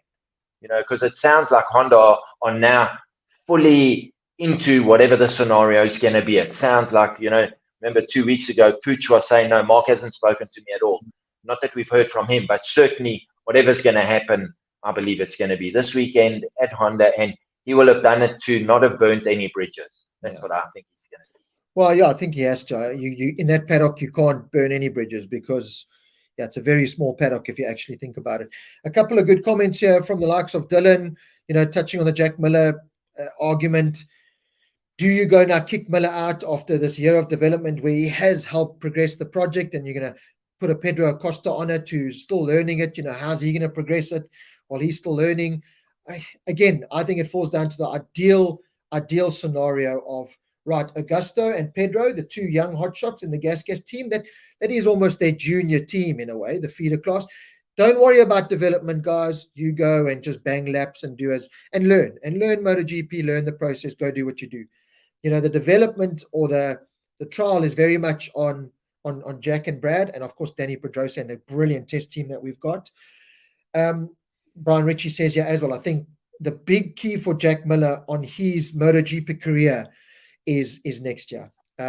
If Jack does stay in the factory team alongside Brad, which I think will happen, but he's not able to perform more consistently and take a step while Brad is, contesting for wins and podiums more often than not, that could be the end of Jack, who I have no doubt will probably go to World Superbikes, factory Ducati or something and do really well there. But again, I fall back to my comment that I made, Jack, I'm quite happy to give him this year, but I watched that race today and I can't help but be disappointed because it was like, geez, Jack, what's happened? That's not Jack. That's not Jack Miller. That's not Jack Miller. Jack Miller should not be fighting with Stefan Bradl. No disrespect, but, look, maybe it was not Jack's track. It could just be a track that Jack, he didn't look comfortable. He was always running wide in that one right hand onto the back straight. He didn't look comfortable. And my problem with Jack at the moment, he's not looking comfortable on the bike even. He's looking like uncomfortable. He's missing brake markers. There's something missing there anyway. So let's see what happens with the whole Jack thing. But I like that argument of, right, do you now scrap all that hard work and all those Ducati minds that he's brought in, including his, for a Pedro Acosta who, I think is going to, listen, say what you want about Pedro Acosta. The kid's a talent. He proved it today again. He wiped the floor with everyone. The guy is super talented. But, what is he going to bring to the project next year in terms of the project? Other than, cool, go out flat out and ride as hard as you can and crash. I think he's going to be very Marc Marquez esque in many ways with some brilliant rides, but then he's going to be throwing that bike into the weeds in some races as well, which, you're a rookie. Go do that. But if they put him into that factory seat alongside Brad, is that putting too much pressure on him? And he buckled last year in his first year in Moto2 with, right, this is our hot shot. He's going to walk away with us. And he buckled in many ways, kind of settled himself down and got there. But, do KTM put him in that environment that, right, you're in the factory seat, go perform? I don't think it's the right way to go. It's a difficult one, but if you think about where KTM want to be, the right thing for them to do, I believe, put him on that factory bike, say to him, you've got a year to learn, don't worry about the results, but ride this bike, because they're thinking, once he's 22 years old, 23 years old, they're thinking when he's 26, 27, 28, if we've still got him in the fold, this is our world champion. Hopefully Brad gets that done before him, but if not, I certainly think that's why they're putting those eggs in that basket, which me personally, that's what I would look at doing. I'd say he's not going to do any worse than Jack. Yes, he'll have one or two bad races, and he's definitely going to have a few crashes. But I think over a season as a rookie, I think at the way Jack's riding now, he'll put legs on Jack, no doubt. So Sven makes a couple of good comments. Obviously, this round they were using that harder rear tire, the harder carcass that they used at Red Bull Ring. That could have, attributed to the wheel spinning. Sven says they can change chassis, and he makes a good point. Remember Honda with the Calyx, so they can. And True. You know what? I honestly think it's down to we just don't have enough until we have 2 per rider. So that's in effect 2, 4, 6. That's 8 chassis of those that they have to build. Until they have 8 or at least 4, 2 for Brad, 2 for Jack. They won't roll it out, because you don't want to put them on it. They get all loving it, crash it, and then you don't have another one available. That's just the wrong thing to do. So I do think it's down to a manufacturing thing where we just don't have enough of them ready in time, to be honest. Now, that could be a very valid point, and let's see how it pans out, because if they were that happy with it after the test, tomorrow will be 2 weeks since the test. Surely they can build 4 of them, as you say, and have them in Japan next weekend. So let's see. Maybe Brad has said, listen, I'm comfortable on this bike. Yeah, it's not perfect, but let's run it till the end of the year, because all our data shows us exactly where we are. So next week in Japan, he's got data from last year and the year before, so they can look at that. Where if they now put a new chassis, they're kind of starting from, I won't say a blank piece of paper, but they're now starting from a different starting point. So possibly that could be coming into play as well. Yeah, they don't really have anything to compare against. That's a very good point as well.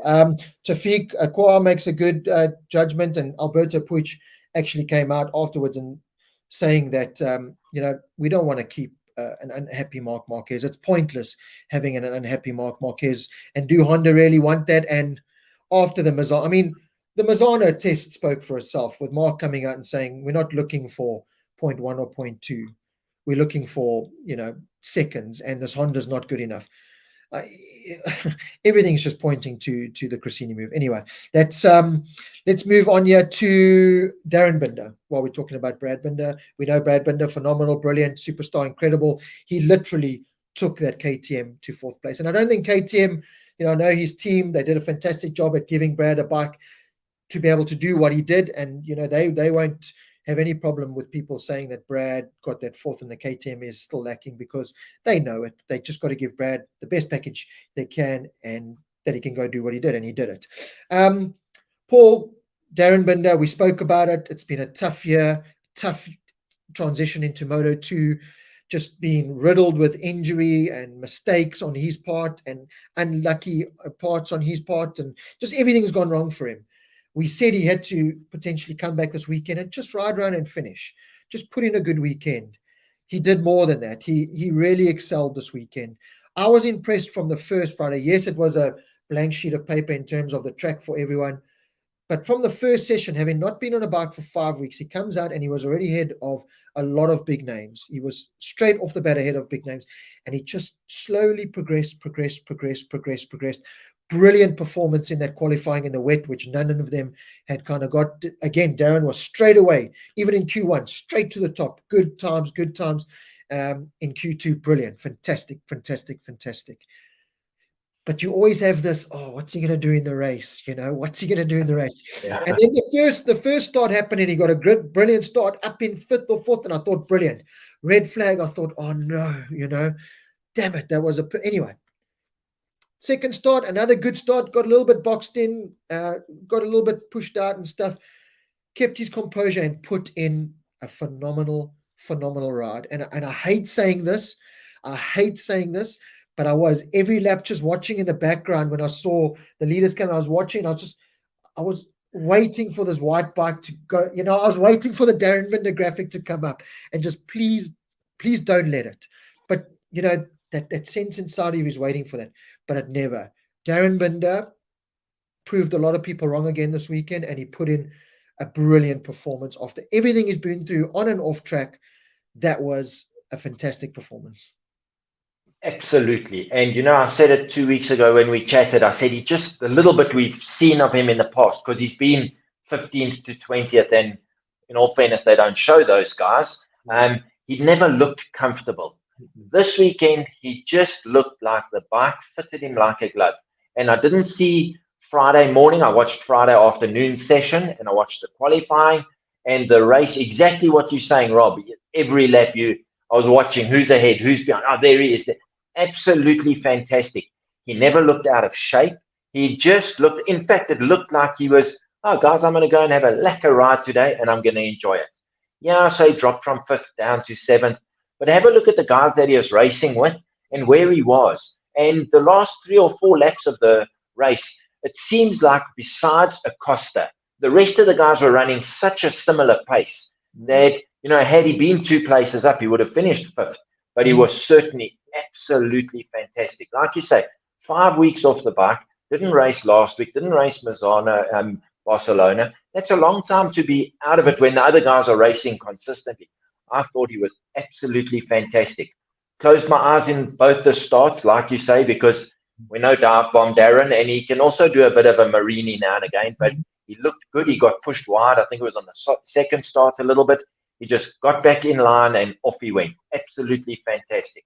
I would almost say for us, because we Saffers and we follow him religiously, I would like to say, besides Bezecchi, he was sort of man of the match, because we expect so little from him, because we expect him to crash or to do a Jack Miller and go from 6th to 13th, but he was just fantastic. I was impressed, and big kudos to him. And like we said last time, Darryn, just string together 3 or 4 good rides. A 7th is fantastic. 10th would have been a great ride. So, yeah, I think he exceeded the team's expectations and 100% mine by a long shot. Fantastic, and well done to him. Yeah, I think you made a very good point there. You can see it with Darryn when he's riding for himself, and he's riding because he loves riding a motorcycle, and he's not riding for anyone. I saw it a couple of times last year on the Yamaha, where he was riding for other people, and he was riding with something on his back. He wasn't riding for himself. He wasn't riding for the fun of riding and why you go to ride motorbikes is for the joy of it. And this weekend he did. He just looked. He was getting his little Darryn squiggle on the brakes, which he likes to do, but he just wasn't making any mistakes. And yeah, it was good to see, because there have been so many question marks. There has been so much talk, and you do start going. We spoke about it last week. The reality is, performance is what you're judged on. We all know the talent's there. We all know everything's there, but at the end of the day, the results on the paper and the performance on the paper is what you get judged on. And so far, it's been a bad judgment. And you kind of just think, oh God, what's going to happen with that? And this weekend, I think the team were wanting a performance like that. I think the team do believe in him, and the team do want to have him, but they've got to see that. They've got to see that. This is why we've signed you, and this is why we want to keep you on for 2024. There's no official announcement as far as I know whether he's staying or going. I know his contract was very much a performance-based one. If he was happy with the team, they would re-sign. If the team were happy with him, they would re-sign. If they didn't, they could go their separate ways. So we wait and see. But a couple of weeks, just this weekend in Japan, and it's all building up to Phillip Island, where Darryn, it's his favorite track. He can really go well there. If he can just keep his nose and his powder dry until Australia, keep himself fit, healthy, happy, and then go for it in Australia, because he's got a real good chance there. I think we'll see the real Darryn come out again, that Moto3 Darryn that you spoke about, that we want to see more of, come out and play. But hats off to the guy, because we're talking about Jack Miller and the mentality there, and some other riders, and Darryn has had a lot to deal with in his racing career, from even back in South Africa, and he was given that dive bomb tag, which, in a way was a good thing for marketing, but in a way a bad thing, because it labeled him in the paddock. People, the Jake Dixon thing, the Yamaha, there was a lot for Darryn to process and take on board, and to go out there and present yourself after the season that you've had, when so many people are talking about you, and to go do that. You know what? It takes a very brave man to do that, and I'm very proud of him. Very, very proud of him. One thing just to mention as to why I think his result was so good was because his qualifying was so good. Same as MotoGP, the Moto2 times are so tight that if you don't qualify in the top 8 or 10, you're starting on the back foot, and there isn't a half a second between 13th and 3rd. There's a quarter of a second. So if you are 13th, no matter how fast you think you are, the guys in front of you are maybe a tenth slower on your day. You've got to make up so much time. It's very difficult. But his qualifying was good. His starts were good. And he strung together, most certainly, his best race of the year, probably one of his best races, even though he wasn't on the podium. I think it was absolutely fantastic. I hope that he does exactly the same thing next week. I hear what you're saying about going to Phillip Island, but remember, a lot of guys, that's their favorite track. So everybody wants to do well there. Japan, I think, because Japan's very similar in layout to what we've seen today. Fast straight and then a lot of slow turns. Hopefully it suits him. Let's be honest, he was great in the wet. So maybe a little bit of rain for one of the qualifying sessions might just help him if he isn't already in the top 5 or 6, because he's certainly very good in the rain. But I think he whatever mindset he had this weekend was spot on. The bike was clearly working. He was happy, and kudos to him. He rode like an absolute star. Also very difficult for him. He's living in Brad Binder's shadow. Also, same as Alex Marquez, can't be too easy. He's always known as Brad Binder's brother. I think that also puts a little bit of pressure on you when your brother's in the factory team. The contracts are flowing, the results are there. He's the blue-eyed boy in his team. Definitely puts a bit of pressure on him, but I think he's thick-skinned. He's from Krugersdorp. Nothing's going to get that kid down. So I'm very happy for him, and let's hope that we get an announcement saying that they're keeping him on for next year. It'll do the same as Jack. Mentally, it'll do him the world of good, and I think we'll just see him get better and better. Yeah, you just replied to the question here by Tafiq, who said, is it a bit of a Alex Marquez syndrome where Darren's got to live in Brad's shadow? And it always will be. Brad's a Moto3 world champion. Darren's not. Brad's won more races. He's a shining light factory KTM boy. And Darryn, it's got to play on it. There's no doubt about it. Brian Ritchie comments here, and he's commented this a couple of times. And Brian's normally really spot on, especially because he's based in Germany and he gets a lot of good information from Speed Week. The team is German based. Saying that Darryn will be in the team next year alongside Sasaki. So Tulovic is out. And then Johnny Martins also said, I'm pretty sure the commentator said that he has been given an extension on his contract. So that's great news. Let's hope that happens. I'm pretty sure that I'm pretty sure that he will be with that team next year. But again, it's kind of, this is brilliant and we love it. Again, it's kind of like a Jack Miller situation, where cool, this was your Moto2 season. We expected some good results and that, never really going to go for the title, but find your feet. But you are going to, if you think you're going to be judged on your first year, and if you think you're being judged now, next year is probably, I know every year is, well, this is the most important year of Darren's life. I would say next year is, because now it's make or break. You've been in the paddock a long time. You've done Moto3, you've done MotoGP. You come back to Moto2. I think next year could be a really big year for Darryn. I'm not saying he's got to go win the championship, but he certainly has to be more consistent inside the top 10, inside the top 5. He's certainly got to, if he can find himself in the top 5 more often than not, potentially look at a Mark VDS ride or one of those kind of better rides that puts you in the shop window in Moto2 to go to MotoGP. Yeah, absolutely. I think that's definitely on the cards for him, and glad to hear that there is that contract for next year. That'll be superb for him. Right, Paul. So, there's a saying called karma is a bitch. I think I've heard it, yeah. And I guess it's got something to do with a fella called Jake Dixon. Well, there's two fellas that Karma really was a bitch to them this weekend. The first, I'll start with Jake Dixon, because since he came out with his masterclass and I beat the Marc Marquez, I put him to shame. The next Marc Marquez, blah blah blah, it's all gone downhill.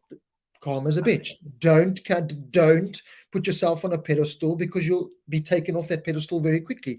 And it happened again today. I'm going to give my thoughts on the crash. I think, again, it was a racing incident. I think Dixon, in a way, kind of cut back, knowing in that situation, you've got to know that there's going to be a ride on your inside. At the same time, Alonso Lopez, is it Alonso? Yeah, it was Alonso Lopez. It was Lopez. Was on the inside. He saw a gap. He took it.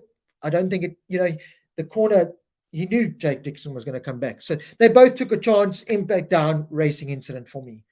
Yeah. But again, the standards of where MotoGP have been penalizing, it actually should have been a penalty for Lopez, because how the hell? Well, they penalized Darryn for exactly the same thing.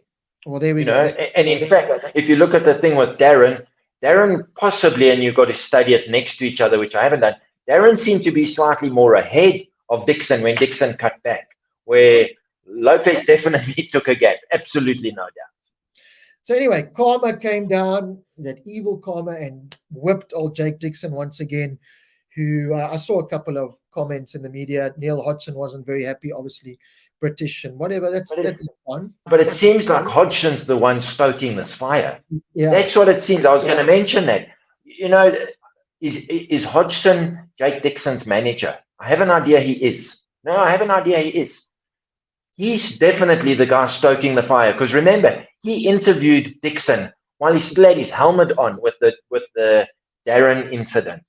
So I think, going on to that, I think he's stoking a big fire there. As far as I know certainly a couple of years ago, Shaky Byrne was Jake Dixon's manager. Whether that's changed, you're right. I don't know. No, you're right. Yeah, that's what it is. But anyway, Jake Dixon, Karma is coming back to hurt him for everything. The comments about Darryn, you know what I mean?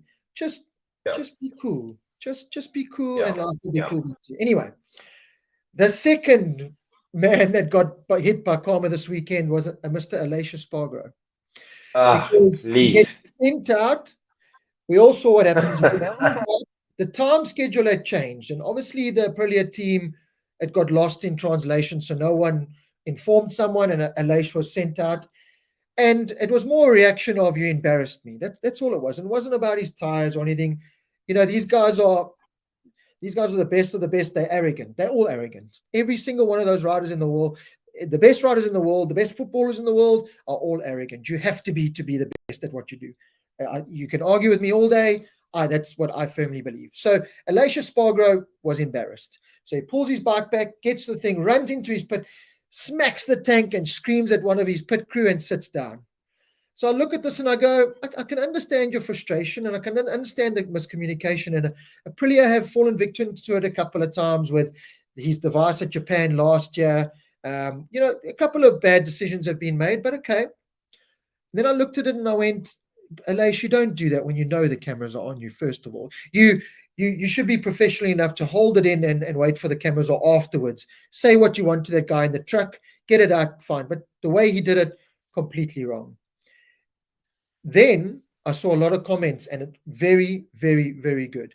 He seems to forget that time last year at Catalunya where he celebrated one lap too early. You didn't see the team throwing stuff at him and kicking him in the face. And so I've built up huge respect for Aleix Espargaro, of what he's done with Aprilia and the family man that he is, and able to do what he's doing with his kids there and his wife. And I'm a big Aleix Espargaro fan. I don't want to say I've lost all respect for him and I'm not a fan anymore. I still am. But don't do that. And if you do that, Karma will come back and fight you, because qualifying went badly. Your bike stopped in the main race. You crashed in the sprint. So Karma is a bitch. Yeah, listen, I do believe I read it somewhere today. They're having an award at the end of the year for the oak who spits his dummy the furthest. Well, I tell you what, he's got absolutely no competition. When I saw that, Rob, I thought exactly what you said. First of all, he knows 100% the camera is on him. I mean, they followed him from when he was pushing his bike into the pits, no doubt. And exactly that. I understand He was embarrassed. He was probably getting a bit hot sitting out there by himself. But what about the other side of the garage? I didn't see Maverick out there. So clearly they got the message. And I mean, it was a 2-minute delay, if I remember correctly. Yeah. Yes, I couldn't believe how he had a little hissy fit. That's just entitlement. That's all it is. And in fact, whoever their manager is, I can't think of his name now, he should pull him aside and say, listen, you don't treat you exactly what you said. What about Barcelona? But you cocked up. And our guys were quite happy to console you. So yeah, I was very disappointed. But I had a good chuckle. Geez, he spat his dummy a long way. And he's done it in the past.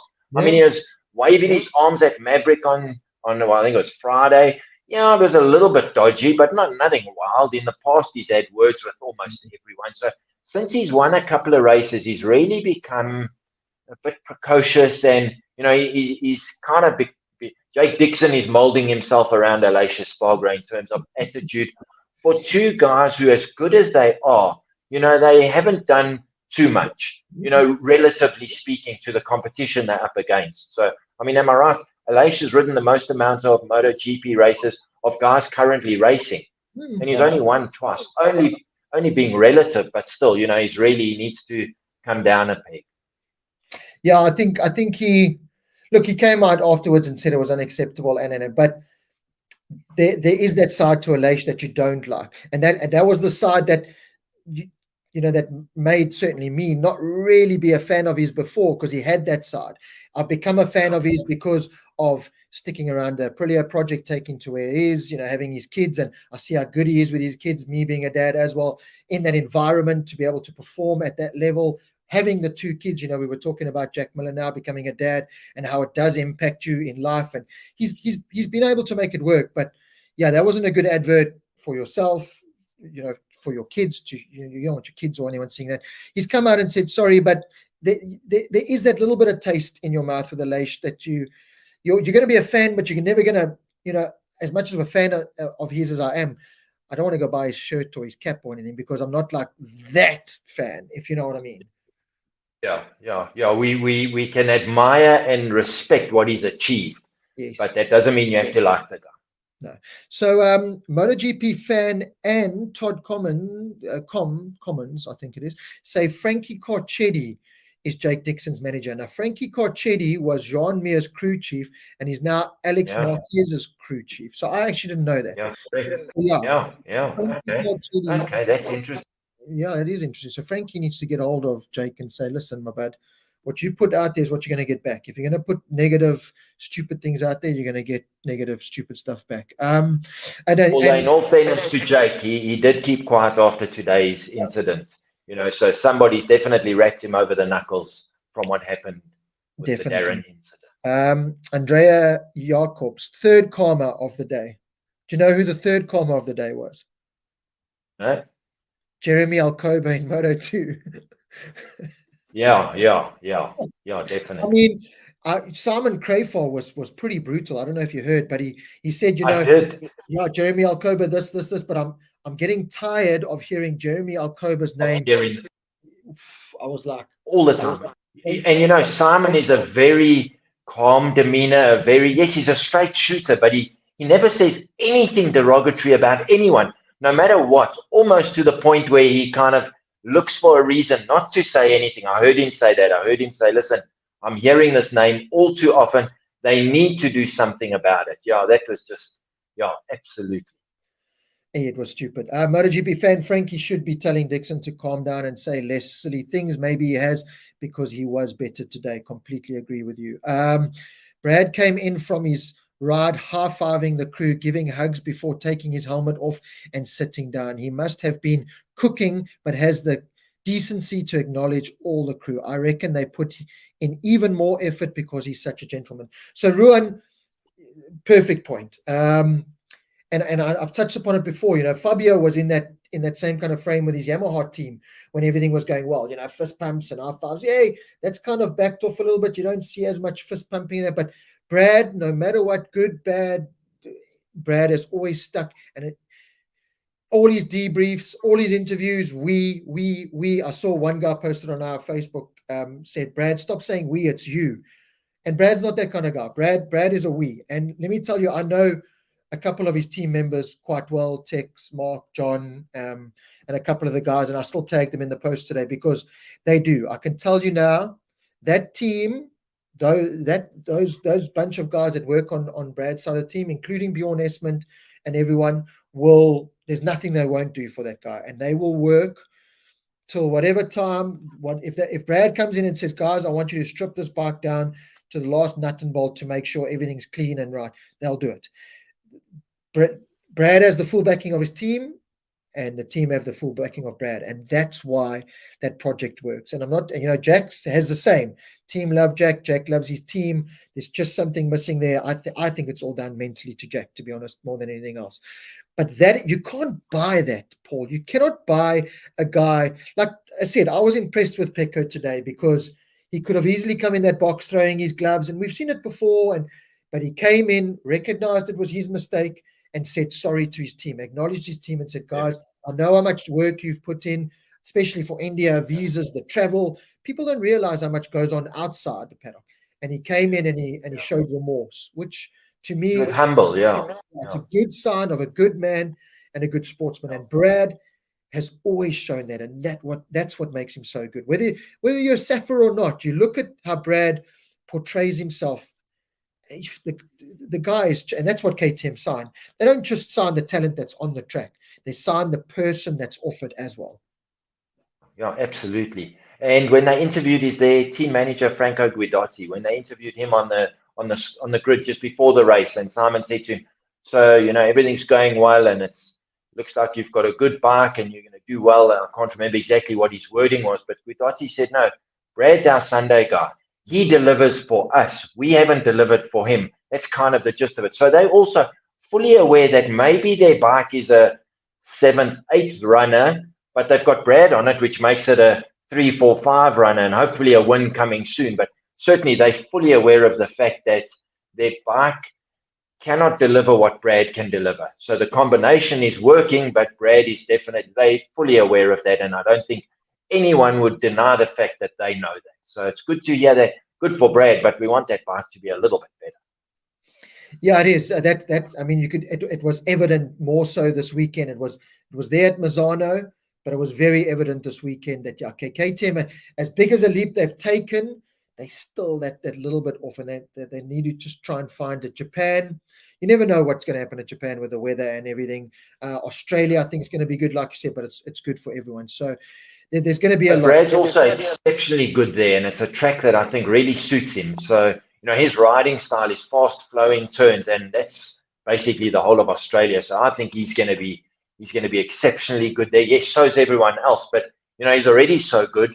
When everything gels, I think that's going to be, obviously excluding Japan, like we say, the weather can be fantastic or it can be horrendous. But I think Australia, Brad's going to be definitely in with a good shot there.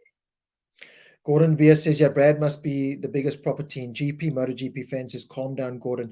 And I can understand what Gordon's saying, and I can understand what MotoGP fans saying, because there's no doubt that Brad is one of the top boys. He's one of the elite. He's one of the guys that, if he became available, most of the teams would want him.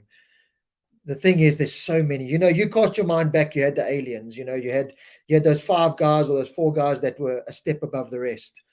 In MotoGP these days, I mean, Bezzecchi proved it. I was one of those guys that said when Bezzecchi came in, I was like, okay, yeah, it's going to be good. He never really blew me away in Moto2. He was fast on his day, but then he made mistakes, and he never blew me away like Marc Marquez did in Moto2, or Brad was fast in Moto2, Miguel was fast in Moto2, but he never blew me away. There's so much hot property in that MotoGP paddock now. You really go all the way down to, other than, and no disrespect to like the Bradles and the Piros and those test riders, Nakagami's proved his worth in many ways this year by, again, while the others have been complaining and failing the project and not giving energy in the project, Nakagami stuck himself there and done it. So, yeah, I can understand that argument of, I still said a couple of weeks ago that Brad is one of the fastest riders ever in MotoGP, and someone commented and said, "Just Rob, I think you're taking that a little bit far. I know you a passionate South African, but that's maybe a little bit too much. And I can understand that because he hasn't finished top 3 in the championship. He hasn't won an abundance of races, and he hasn't won a championship. So I can understand that. I talk about it in the way he's able to wrestle a bike that's not there to be there. That's the kind of thing. So it just basically boils down to the fact that MotoGP. I mean, how do you pick races now? Going into this weekend, okay, you're a pretty safe bet in Pecco, Martin, and Bezzecchi being on the front row. Like you're pretty solid with that. But to pick anything outside or inside the top 5, it's becoming tougher and tougher. Yeah, and exactly right what you were saying about Brad. A good yardstick is always just have a look at what his teammate is doing. He's on exactly the same equipment. Yes, he can set it up differently. That's his choice. But have a look at your teammate and see what the difference is between the number 1 rider, the Brad versus the Jack, the Mark versus the Jean Mir, the Quartararo versus Morbidelli. In every instance, even if they are lingering like the Yamahas and the Hondas have been down in 12th, 13th, 14th, the difference between the number 1 rider and his teammate is huge. And that just goes to show you, because they're on equal equipment, that just shows that one rider is definitely more able, better, whatever the case is, than whoever the other rider is. So to say what you do about Brad, we've said it numerous times. If he was on a Ducati, I wouldn't say he'd be a shoo-in to win the championship, but we would then have Bezzecchi, Pecco Bagnaia, George Martin, and Brad Binder consistently winning races. Absolutely no doubt in my mind. None whatsoever. The fact that he's on the KTM, he's on the back foot. The bike's definitely improved, but I believe if he was on a Ducati and Aleix was on a Ducati, Brad would beat him 10 out of 12 races. So I just think Brad is that good. His equipment isn't as good as the best equipment in the field, and I think that's a known fact throughout the MotoGP paddock. To end it off, the MotoGP fan makes another good point here. Brad is 28 now. He's probably at his peak. Bagnaia, Bez, Martin have got to be the top 3 riders on the wanted list right now because of their age. I mean, Fabio Quartararo is still only like 23, 24. Pecco's 24. Those. So yeah, they've got 4 years on Brad. My argument to that is, Aleix Espargaro is winning or won at the age of 35. And it's not like back in the day where I remember you got to 30, 31, you started thinking, or you did retire. These guys are so fit, so focused, they're so well nutritioned and looked after. I mean, Rossi at 42 looked like he could still go around. Aleix look as the fittest he's probably ever been. So yeah, Brad's still got a good, 6, 7, 8 years potentially. His problem is, as MotoGP fan kind of puts out there, is the Peccos and that are still going to get better in many ways because Brad's got to his best at 28. What are these guys going to be like at 28? So either way, there's very exciting times coming in MotoGP. Absolutely, yeah, without a shadow of a doubt. And yeah, that's a very valid point. There are youngsters. They're also very well-connected youngsters who are, and I say that in terms of being in the VR46 Academy, you're going through the right steps. So yeah, certainly they've ended up with the best equipment. Brad has come through, shall we say, the back door from a different continent, the forgotten continent, had to make his way without the glorious Spanish or Italian passport. So he's, to achieve what is, and I don't think that guy who's commenting is downgrading or downplaying Brad's achievements in any way. But it also adds to the difficulty of what Brad's been through versus if you get selected to ride in the VR46 Academy, you certainly know that there's potential. I mean, look at Celestino Vietti. He was the up-and-coming guy. We do hear of him, but now you're hearing bad things. He's struggling, but he was a product of the VR46 Academy. So, that opportunity wasn't afforded to the Brad Binder, the Jack Miller, the Aleix Espargaro. So there's certainly, it opens up avenues, but certainly these youngsters are being spotted at ridiculously young ages. And then they nurtured all the way through, which, the guys doing that, the VR46s, the Ducatis, they're reaping the benefits of all that input over the years. It's either way, it's just a recipe for MotoGP to be in a very good place for a very long time to come. Throw in the Pedro Acostas, there's a lot to come. Before I get to our final topic to end off, Andre Essex, Rob Paul, is Bautista still going to have a wildcard entry into MotoGP, or did I miss something? So Andre, and this, Paul, you could kind of pull into the conversation of mental space, because yes, Alvaro Bautista will be doing the wildcard at Sepang. And since he's had his Ducati testing, MotoGP testing, and this kind of talk has happened and he's got his ride, I don't want to say the wheels have fallen off his World Superbike campaign, but certainly been a couple of chinks. He crashed out yesterday, and there's been a couple of mistakes made. And again, it's that mental space.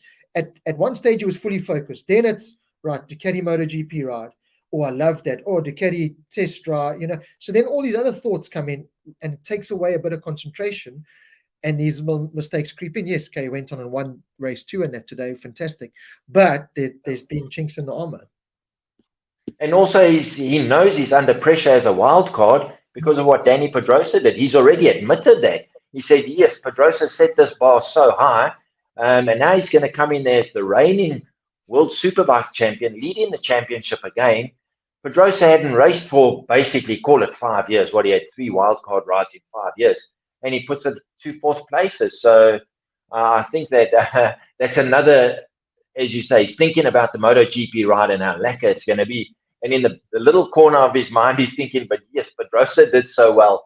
I've got all these other Ducatis. I'm going to have to prove a big point here, which maybe is the wrong attitude, but he's a racer. He doesn't want to go there to finish with Stefan Bradl. Sorry, Stefan. Yeah, listen, I think Alvaro's going to do well. I think he, even at his age, and that the interview I did with him at Donington, the guy's just buzzing with confidence. He's just breeding confidence. He's riding the best. He feels the best he ever has. Yeah, there's been a couple of little glitches here and there because of all this happening. Ollie Moto, as we brought up the conversation, said, has he been distracted by that? As you said, the biggest problem for Bautista is, first of all, they said, if you could choose a wild card, which one would you do? Oh, Sepang's my favorite track. I love it. Second problem is, Danny Pedrosa's 2 fourths. Third problem is you're on a Ducati. So there's none of this. There's no excuse. No, there's absolutely no excuse. So Ollie Moto, brilliant point. And I would have loved, and I wish Yamaha would just make it happen. Toprak Razgatlioglu, just give him a wild card ride. Just put him on at Sepang or something. You know what I mean? Like, yes, he's kind of. But Rob, what went wrong there? He tested the MotoGP bike. I'm not going to say his times were the best. That maybe they were expecting a lot more. Why then? What do you think went wrong there? Because he should have been on a Yamaha in MotoGP next season. It should have been a done deal. I honestly don't know. I don't think that test went that badly. I think Toprak to me is a phenomenal rider. I think you can't judge a guy's future on a 1-day test or a 2-day test. I mean, that's just ridiculous. I honestly don't know what happened. I think the Red Bull and Monster thing maybe would have been a big handbrake, although we've seen that change many times. Jean Mir did it now with Repsol and Suzuki, and but Toprak is a Red Bull man. Kenan Sofoglu is his manager, and he pretty much owns Red Bull Turkey. Ollie Moto just says the exact same thing. I do think it was also a case of Yamaha going, well, we didn't have a space for you. Not we didn't have a space for you. We wanted you to go into a satellite team first, and then maybe, or something. And Kenan always came out and said, if he doesn't get a factory ride, we're not going. And he clearly didn't get a factory ride. And it looks, I was excited for Toprak signing with BMW, but sad in a way because it's kind of ended any chance of Toprak going to MotoGP, which I was excited to see. I wanted to just see it for the exercise. Give him 1 year. It would have been stupid to give him 1 year. We know how that turns out. But as Ollie Moto says here, you know what, Yamaha, just Sepang or Phillip Island, or just put the guy on a third MotoGP bike, man. You know what I mean? What's it going to hurt you? What's it going to hurt you? You're going to get information.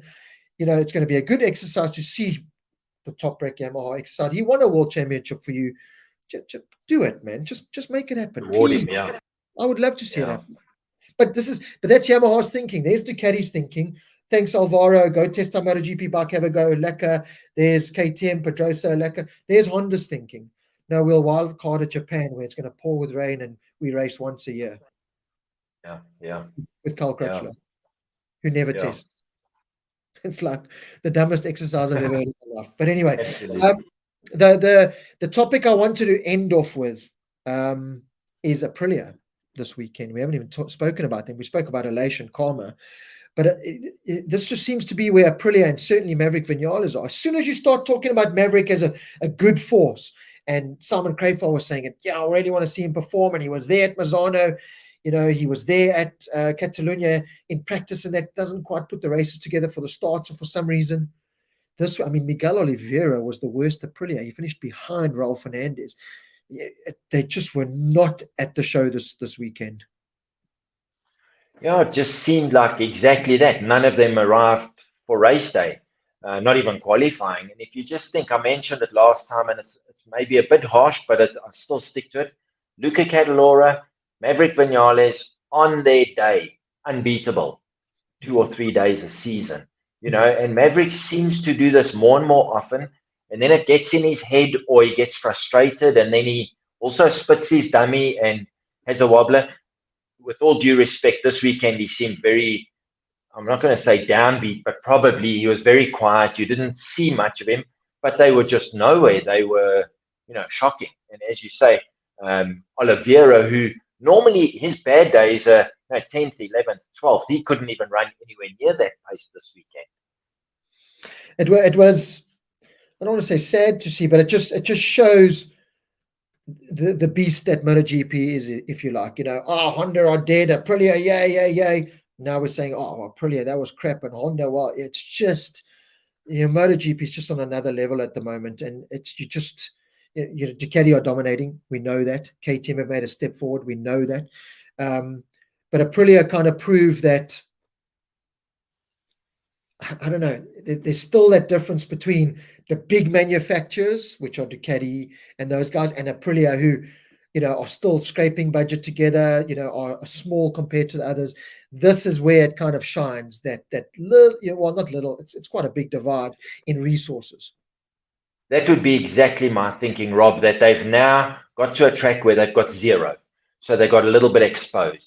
They maybe didn't know which way to go if the riders were not too comfortable with the bikes. Do we lengthen them, shorten them, stiffen them, soften them? Seemed like that. So that's exactly would be my thinking. So they are the smallest factory team, limited budget, limited resources. So maybe they just couldn't string it all together.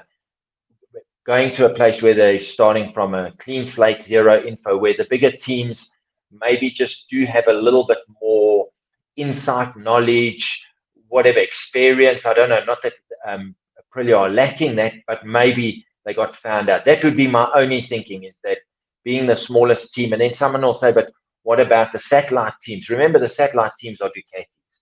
Ducati are all for one for all when it comes to helping out. So it seems like they would have got a lot more assistance from the factory or from Pramac or whoever it might be. They would have certainly discussed the options, where Aprilia, it was the four of them, and it almost seemed like, not that we saw it, but it almost seemed like they didn't know what to do. They just couldn't get going, and none of them did well. So it wasn't a case of, okay, well, let's copy what Elisha's doing, or let's copy what Oliveira's doing. None of them ever actually got going. So they clearly said, well, this is the direction we're going to try.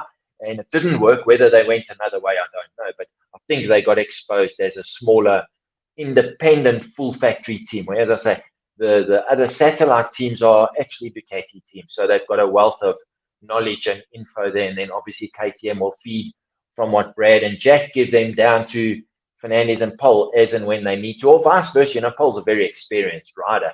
But I think that's where Aprilia got a little bit hamstrung in terms of maybe resources and forward thinking, knowledge, ideas. I don't know. That's that what you mentioned. That's exactly what I would have thought.